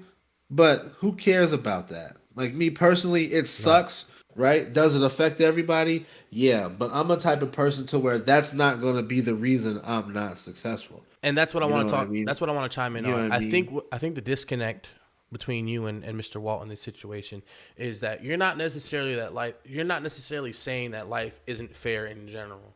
I think you recognize that life isn't fair. I think what you're saying is that because life isn't, or just because that life isn't fair, doesn't necessarily give you the excuse of giving up. I think that's what you're trying to say. In the sense of, it all really depends on what you call life, bro. Because the okay. beginning of your life may not be fair, right? You may your parental situation might not be fair to you. You know what I mean? It may be born with like a crippling disease or something like that. That may not be quote unquote fair, right? But if you put the work in and you become successful, then you have there's no reason for you to feel like you don't have to give 100%, I guess you could say. And maybe I am getting it a little mixed up and construed, but it's like, because put it like this, if you were like life ain't fair all the time, then what are you even trying for? Then you're just going to accept whatever for the presence of, well, life's not fair, so I disagree with that. I disagree with that. And what I'm saying is that You know what I mean? just because you accept the notion that life isn't fair doesn't mean you automatically give up. What I say is that you have to accept that life isn't fair and then keep doing what you do anyway. Because at the end of the day, you only get one shot at it. Like, so you could sit here and say life isn't fair and then bitch and moan and then, you know, die, and then that's fucking it. I mean, if that's how you want your life to be, that's up to you. But me personally, I acknowledge that life isn't fair. I acknowledge that shit sucks and I do whatever. And then guess what? I feel in that moment. I get upset, get sad, get whatever. And then I keep it moving. Because at the end of the day, that unfair moment, that unfair whatever, it shouldn't dictate the rest of my life, you know? Even if, and luckily, I haven't been dealt with something so like detrimental or disfiguring to the point where it like really affects my life, like, you know, harder down the line, because there are different degrees of like unfairness happening, so to speak. But, you know, all the things that were unfair that happened to me, I was able to not only recognize them and accept them, I was able to say, all right, well, I kind of got fucked over in this situation, but I'm gonna keep it moving. And I think that's what, and me personally, I think that's what the mentality everybody should have. But yeah. But no, I see what you're saying though, Dallas. I'm definitely not saying I don't see what you're saying. I agree with some of the things you were saying. Understandable. All right. Also, I do want to say that I think people who are born with a micro penis, I think that's extremely unfair. Yeah. I mean, where did this come from? Because he said like, he was like, just because life isn't fair, he said just because life isn't fair doesn't mean you should, et cetera. But I mean, if you were born with a micro penis, how you gonna move? You know, like I'm gonna be like, yo, like, what am I supposed to do with this? No amount of money can change this. Like, even if I was super successful. It sounded like we were moving on, but then you reeled it back to talk about penises. I'm just saying, yo. He said fair, and I'm thinking about like the most unfair situation being born. I'm just thinking about being like born with a micro penis. That would fucking suck. You gotta be able to compensate for that, bro. How? How can you compensate for a micro penis? Mouth game, bro. Bro, that don't bring you no pleasure. That don't bring you no pleasure. How many people? Honestly, how many millionaires do you think have micro penises? I don't know, man. But even but money doesn't change that though. That's what I'm trying to say. I'd probably say a bunch. Money doesn't change that though. I'd probably say quite a few, dog. Money doesn't change that though. Like you're sitting here walking around a fucking big ass clip trying to do your thing. It's not gonna a micro penis ain't gonna stop you from making money. That's all I'm saying. Like it won't stop you. Don't ask for your penis size on a job interview. So do you have a? But you got no choice though. You it's like you have to make money in that situation. Like if you have micro penis and you're broke, you're definitely not getting shit. So you have to like. So you have to like be in a situation where you're like, I gotta get money. Well, man, obviously you gonna know that by like 16, 17. You might just have to work a little harder. Oh man, my God! You ain't compensated for that by the time you get grown, man. You out of luck, bro. Hey, serious question time then. For anybody who watches this podcast in the future, if you have a micro penis, let me know how you navigate through life. I think that's a genuine question that I need answered. Like, I didn't quite get that. Oh, serious. Your Siri was good. My Siri is like, got it. We'll Google search micro penis. Let me not though. All right, y'all. All right, for real. Damn. So now you trying to collect numbers of how many penises? I wouldn't suggest anyone. No, I just want to know like how do you navigate through life? You know what I'm saying? Like if I had like a little like a extra medium joint, how do you navigate through life like that? You know, like. But all right. Okay, so then another question then, because we talked about sad truths, we talked about hard truths. We're going back into the serious now. If life is just sad, then what's the point of it all? Dallas? That's up to you to decide, man, what you want out of life. Okay. You know what I mean? Like, everyone makes their life their own thing. It's an intrinsic thing, you know what I'm saying? Like, I've always been a person, like, I've always been a person where it all starts with me and what I want, how I. You know what I mean? Like nothing anybody else does is going to be able to help or hurt me if I'm in a position to not let it help or hurt me. You know what I mean? Like it's like the old saying, like you can lead a horse to water, but you can't make it drink. Right? Like if I don't want anything out of life, I'm going to be happy with that.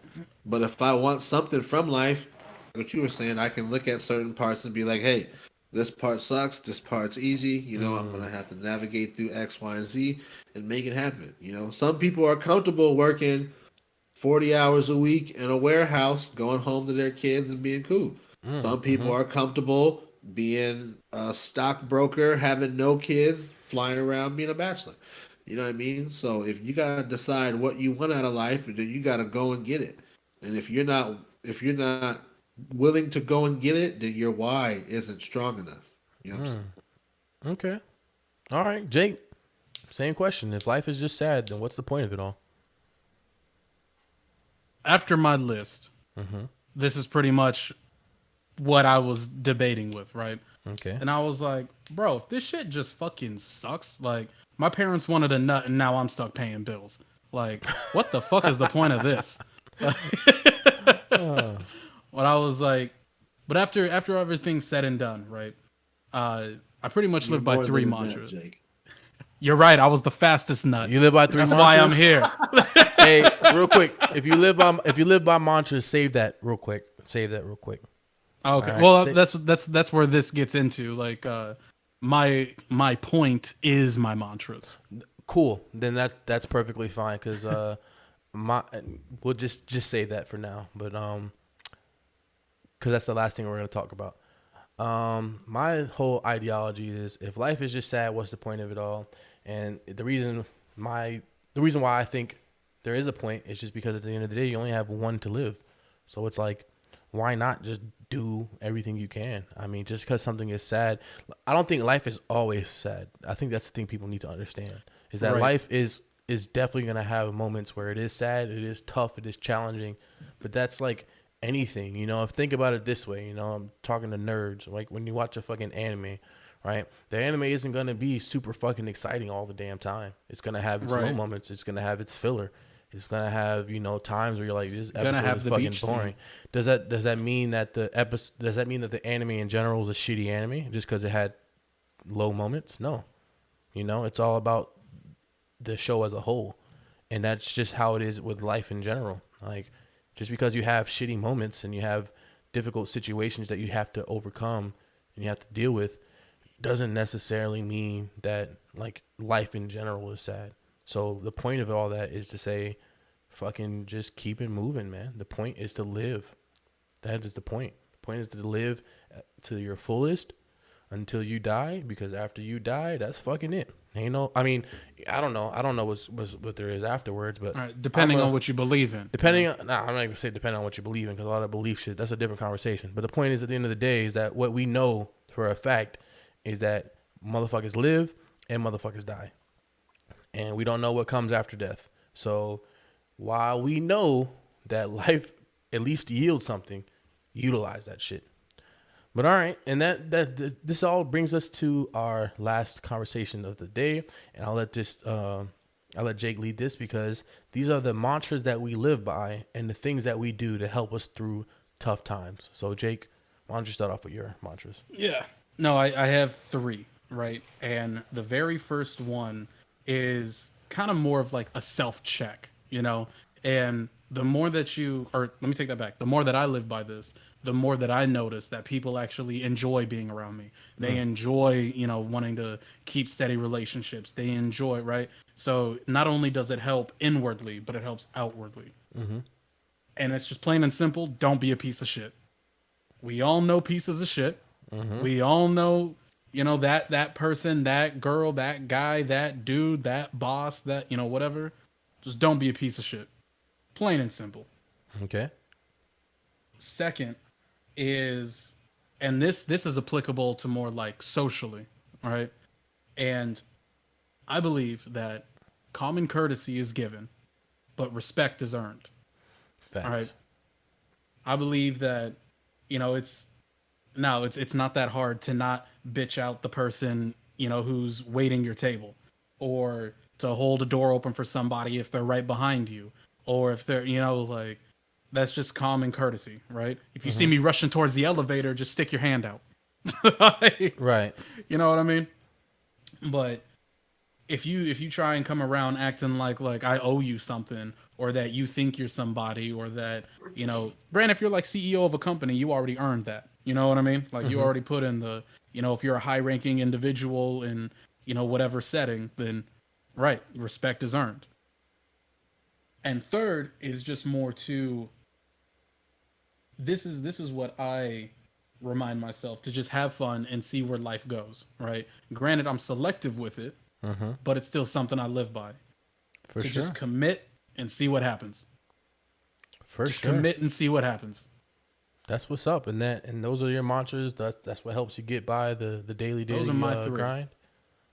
For sure, man. All right, Dallas, what about you, man? Any mantras you live by, or anything that you do to help you through tough times? Man, Dallas said, "I'm a real nigga. I don't need no mantras, bro." no, man. Dallas said, "I'm always solid, my guy." It's gonna sound contradictory to like everything we talked about, kind of. But get over it. Okay. However it takes you to get over it, you gotta get over it. You know what I Keep mean? it pushing. And if you gotta cry, then you gotta cry. If you gotta go to the gym and lift weights, you gotta go to the gym and lift weights. Now, if you're doing something like meth, then I'm gonna have to have a conversation. You know what I'm saying? Yeah. Step in and have an intervention. You know what I mean? But man, you gotta get over things, man. Things happen. You gotta get over it. It's stuff. The mantra, shit happens. Yeah, shit happens. And it is what it is. Don't worry. Don't worry about the things you can't control. All things of stoicism that will be talked about. Don't stress about things that you have no control of. Worry about the things that you can control and then change them. Facts. Monumental. Nah, I agree. And yeah, Lilo, we still live, but we wrapping up right now. Let me go to these comments and then I'll give my last little bit, and then I'll say our little closing remarks. Let's see. Andreas, well, he's been toughing it through with us this whole stream, so we definitely appreciate your support, Andreas. He said 40 years of playing a game and my data didn't save, he'd quit, LOL. And that was to your analogy. That's fucking funny. And then I guess he was responding to what you said in regards to like the fairness. The company going under. Yeah, he said, right, these are rarities though. It's not something that commonly happens. I think he was talking about your people who start off low but then get rich. He's saying that those are rarities and that's not like a common thing. And then he said he just doesn't think it's fair that he has to compete harder than someone who grew up with a trust fund, and that society caters to those people versus someone like himself. Anything you want to say in regards to that? I mean, I don't know, man. Does a trust fund entitle someone else to an easier life? Yep. I kind of think it does. I don't know, bro. It depends on what you want. It may not necessarily teach you like responsibilities or something or values. Think about like thing, this. But I mean, I do think if you come into the game, if a person has a trust fund, perfect example, say if your dad is Warren Buffett. Warren Buffett has gone out on record and been like, no, my kids are going to learn how to grind because I grinded to get all of this shit. They're going to grind to get all this shit. Say if you're like, say if you have a dad like that, right? Because I can make an assumption that if all of us in here were to all of a sudden work our asses off to get rich, our kids are not just going to be sitting on the couch enjoying plasma screen TVs and just like they're gonna learn the value of hard work and learn the value of $1. But are their lives going to be harder than your life? That's the question. What happens if they don't? I don't think it's harder, bro. I'm just asking. It depends. It's a thing. So like, you don't get the trust fund until someone dies. Let's take the so trust if your fund out of dad's the alive equation. for forever, you know what I'm saying? You don't get the trust fund. Take the trust fund out of the equation. What's up? Take the trust fund out of the equation. Do your children have to go through the same hardships you had to go through? Yeah. They're gonna have to go through the same hardships you had to go through. Yeah, bro. Yeah. So, besides, like, when you talk about hardships, bro, that's what makes character. That's what makes a person. That's what made me me. But you know what I mean? I think like hardships, as in like, there are certain hardships. Hardships, like, are they ever gonna have to go without things food? that are like tough? I'm not purposely ever gonna put my kid in a position to where like, where's my dad at? I don't know where my dad is at, type deal. But right? I think that's I'm never what we gonna need be to- like, no, you guys gotta skip meals. I'm not feeding you guys tonight because there were times I didn't have food, and now y'all gotta like know what it's like. I'm not saying that. But doesn't that whatsoever. necessarily You mean know that they what I'm had an saying? easier life? But guess what? Just because I got a bunch of money doesn't mean I'm finna be buying you a car as soon as you can get a car. Right. You're I not bought gonna my cater to first them. car. You gonna buy your first car. That You know what I is mean? perfectly understandable. But But I feel like we're putting everyone that has a trust fund into this example of like, and I don't have a trust fund. I'm just saying Right. we're putting people into this category where like, oh, you have a trust fund, it must be easier for you. No, because I know people who have trust. Yeah. I know people who have trust funds, and as soon as something and some real life shit happened to them, they folded and fell, and they had nothing, and all the trust fund money in the world couldn't help them get their shit together. So I think you know that what I'm saying? Like all. I think that to Andreas's point, and I'm gonna make an analogy to make it kind of easier to kind of understand what he's saying. If you start a new game, right, with end game armor versus New Game Plus. Yeah, right. Yeah. New right Yeah, I can't versus even argue. versus starting a game with the regular armor, the regular stock armor. Are you not gonna have an easier time getting through the levels? Then the answer is you're gonna have easier times because you're gonna have a higher threshold of forgiveness, higher threshold of error, et cetera, et cetera. And I think that's what Andreas is saying in the sense of, and I get what you're saying. Just because somebody's born rich doesn't necessarily mean that they're gonna have like the best life ever, right? Right. But at least in the beginning, they don't necessarily have to go through certain hardships that others might have to go through. You know, like you said, when you have kids, you're not going to say, hey, I'm not going to feed you just because I had areas where I didn't eat. But at the same token, because they didn't experience that, right, that inherently made it easier for them. That's all. I think that's what we need to focus on. And I don't think the conversation is, are people better for that? Because I don't think they are. I think that's what you're saying, that just because you get handed something doesn't mean you're better off in life for it. And I completely agree. Just because I give you money and I say, oh, you have this amount of money, doesn't mean that you won't go out and fucking blow it all because you're not financially responsible, because you don't understand the value of a dollar and how to like budget and do X, Y, and Z. Whereas someone who didn't have that money and had to get that money harder or through other means, they understand that value. So they're going to be more like sparing when it comes to spending that. But no, I see what you're saying. I just think I understand what Andreas is saying as well. So just to wrap things up, the mantra that I live by, all right? I live by a couple. The biggest one I live by, I think, is something my pops told me. I tell everybody this all the time. If it's something of worth, you'll work for it, plain and simple. Meaning and that's for a job, where you want to be in life, relationships, etc., etc. If it's something of worth, you will work for it. You will put in the time, the sweat, the tears, whatever, to achieve your goal. All right, plain and simple. And if you don't work for it, then it wasn't something of worth, plain and simple. Another mantra I live by, which I think is something that everybody should adopt, is that sometimes you have to learn how to let go, plain and simple. I'm saying plain and simple a lot, but point is, you gotta learn how to let go.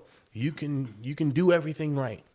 You could invest in fucking Dogecoin when it was a penny, right? And you're waiting for it to get $1, and who fucking knows what happens tomorrow when the shit, let's say it goes negative. I don't think they can go negative, but the point is, it could get to a point where you thought a sure thing was gonna work out and it didn't work out. Or you were doing everything in your relationship to be with this girl and to make her love you and be a good person to her, and she still leaves you, and et cetera, et cetera. The point is, you have to learn how to let go, because holding on to things especially things that like no longer have any value to you, whether or not it's their value or your value, meaning that they find you valuable or you find them valuable.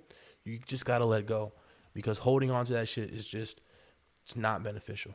It's super toxic, and you're only gonna hurt yourself for that, because you're gonna be, you know, in the situation of a relationship, you're gonna be stressing over some chick and she's fucking somebody else. You know, she's moved on, or maybe she hasn't moved on, but the point is she's doing her thing. You know what I'm saying? And you over here boo-hooing to Jake because your girl broke up with you, and you know, and fucking you're like, man, I gave her everything, I did everything I could, man. Why doesn't she love me? Jake knows what that's about. Because that's how I used to be sometimes. We've all been there. We've all been there. We've all been there. We've had weak moments, and that's one of the things that I live by. It's just, you got to let go. All right. And lastly is just be a good, like, I think what Jake was saying, don't be a shit person. That's basically what it is. All right. Just because people fuck you over, just because you got to deal with certain shit. Don't get me wrong. Move correctly. Move accordingly. Don't necessarily be like a goofball ass dude who is gullible to everything. But don't let those experiences make you a bad person. Don't let those experiences change your mindset and like change your morals, and you just like a terrible person, because again, that only affects you. All right. It doesn't affect, I mean, it affects everybody else in the sense that they don't want to fucking deal with you, but that's only detrimental to yourself. All right. And then lastly, it goes back to what I said before. Life is a bitch, and then you die. So at the end of the day, if you know you're going to die and you know shit's going to suck, you might as well do everything you want to do. Is it selfish? Sure. But who cares? You only got one life. If I die, I mean, that doesn't affect somebody else. I mean, it affects them emotionally, but not necessarily in the sense of like them continuing to live. You know what I'm saying? So do everything you can do. But all right, man. That was episode 2 of the M.O.B Podcast. Anybody have any last words that they want to say before we, you know, peace out? Jake? I mean, really just kind of if we're doing a sort of takeaway, you know, don't be hesitant or reluctant to reach out to who you believe is the type of person that could help you through with whatever you're going to. You know, there's certain things I can go to certain people for and certain things I can't go to certain people for, you know, and you just kind of learn that navigating through life. But if you're struggling with something, if you need help with something, it is okay to need help. It is okay to struggle, but it's more important to get the support you need, whatever it is. Facts. Big facts. Dallas, any last words in regards to the episode? Any last things you want to put in? Take care of yourselves out there, people. You know what I'm saying? Take care of yourselves. Make sure that you're doing everything that you want to do in life, and make sure you're taking the steps you need to make sure that you're comfortable in life. You know, again, therapy is a really big thing. You know, I just hope everybody's being cool and safe out there. Still is a pandemic, so, you know, be on the, you know, get safe your side vaccinations. You know, just a personal thing. As you guys see, I have a shirt on here that says "Teach Intern." Anyone that lives in the Des Moines area, Broadlawns Medical Center has a really great internship where they basically give you a head start in the medical field as a CNA. So if anybody watching, you know, is interested and wants to know more about the program, they may be trying to branch out and maybe do some other stuff. I know they got the initial idea from the Johns Hopkins Medical Center down in Baltimore. I think it is Baltimore. Yeah. Mm-hmm. So, you know, it's a really, really dope opportunity if you're interested, you know, in a career in healthcare. They work with people who have records. So if you're a felon or something like that, or you have roadblocks that keep you from getting employed, reach out to me. I'll set you up with the right people. It's a really great program. Outside of that, just be cool, be safe, and don't be a piece of shit. That is dope. That is pretty fucking awesome, in all honesty. All right, yeah. And my little takeaway on this episode is, again, people, you know, I know this was the hard truths we must accept in life, but it's not meant to be a negative thing. It's just meant to say, like, you know, shit's gonna happen and you're gonna have to deal with shit. but there's no reason for you to like view things pessimistically. You know, accept it, adapt, and move on. And like Jake was saying, if you guys do have any mental health concerns or you're thinking of thoughts of suicide, please reach out, because whether you, I don't want to use the whole like other people will cry for you or whatever excuse, but the point is your life is valuable. All right. So if not to yourself, it's definitely valuable to someone else. Someone loves you, whether you believe it or not. And nobody should ever be in a situation where they feel like their only option is to escape by ending their own life. Other than that, for future episodes, you know, the M.O.B Podcast and the brand in general is looking for anybody who is a creative, who wants to go out there and is trying to like get their foot through the door. So we're looking for special guests to bring on the show. You know, one of these episodes, we want to have people of different backgrounds. You know, in the future, I plan on starting an after hours show.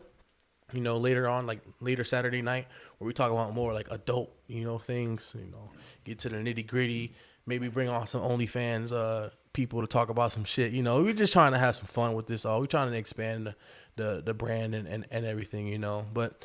At the end of the day, you know, it's just we're just trying to help people out, yo. We just want people who want to have a voice. We want to give them that platform to share their voice. So if you're interested, hit me up. Anybody, you know, Andreas, appreciate you coming out. Lilo, appreciate you coming out. Rome, everybody. If y'all know a creative who's trying to get their name out there or whatever, have us have them hit up the Facebook page, all right? Because that's where we do the majority of our back and forth. We also have an Instagram and a YouTube. It's going to be in the description after I edit this video, all right? So that's been episode 2 of the M.O.B Podcast. Remember, guys, we're doing this on a Saturday basis at noon. So every Saturday, noon Eastern Standard Time, we're going to start this and we're going to keep it going. So appreciate you all coming out.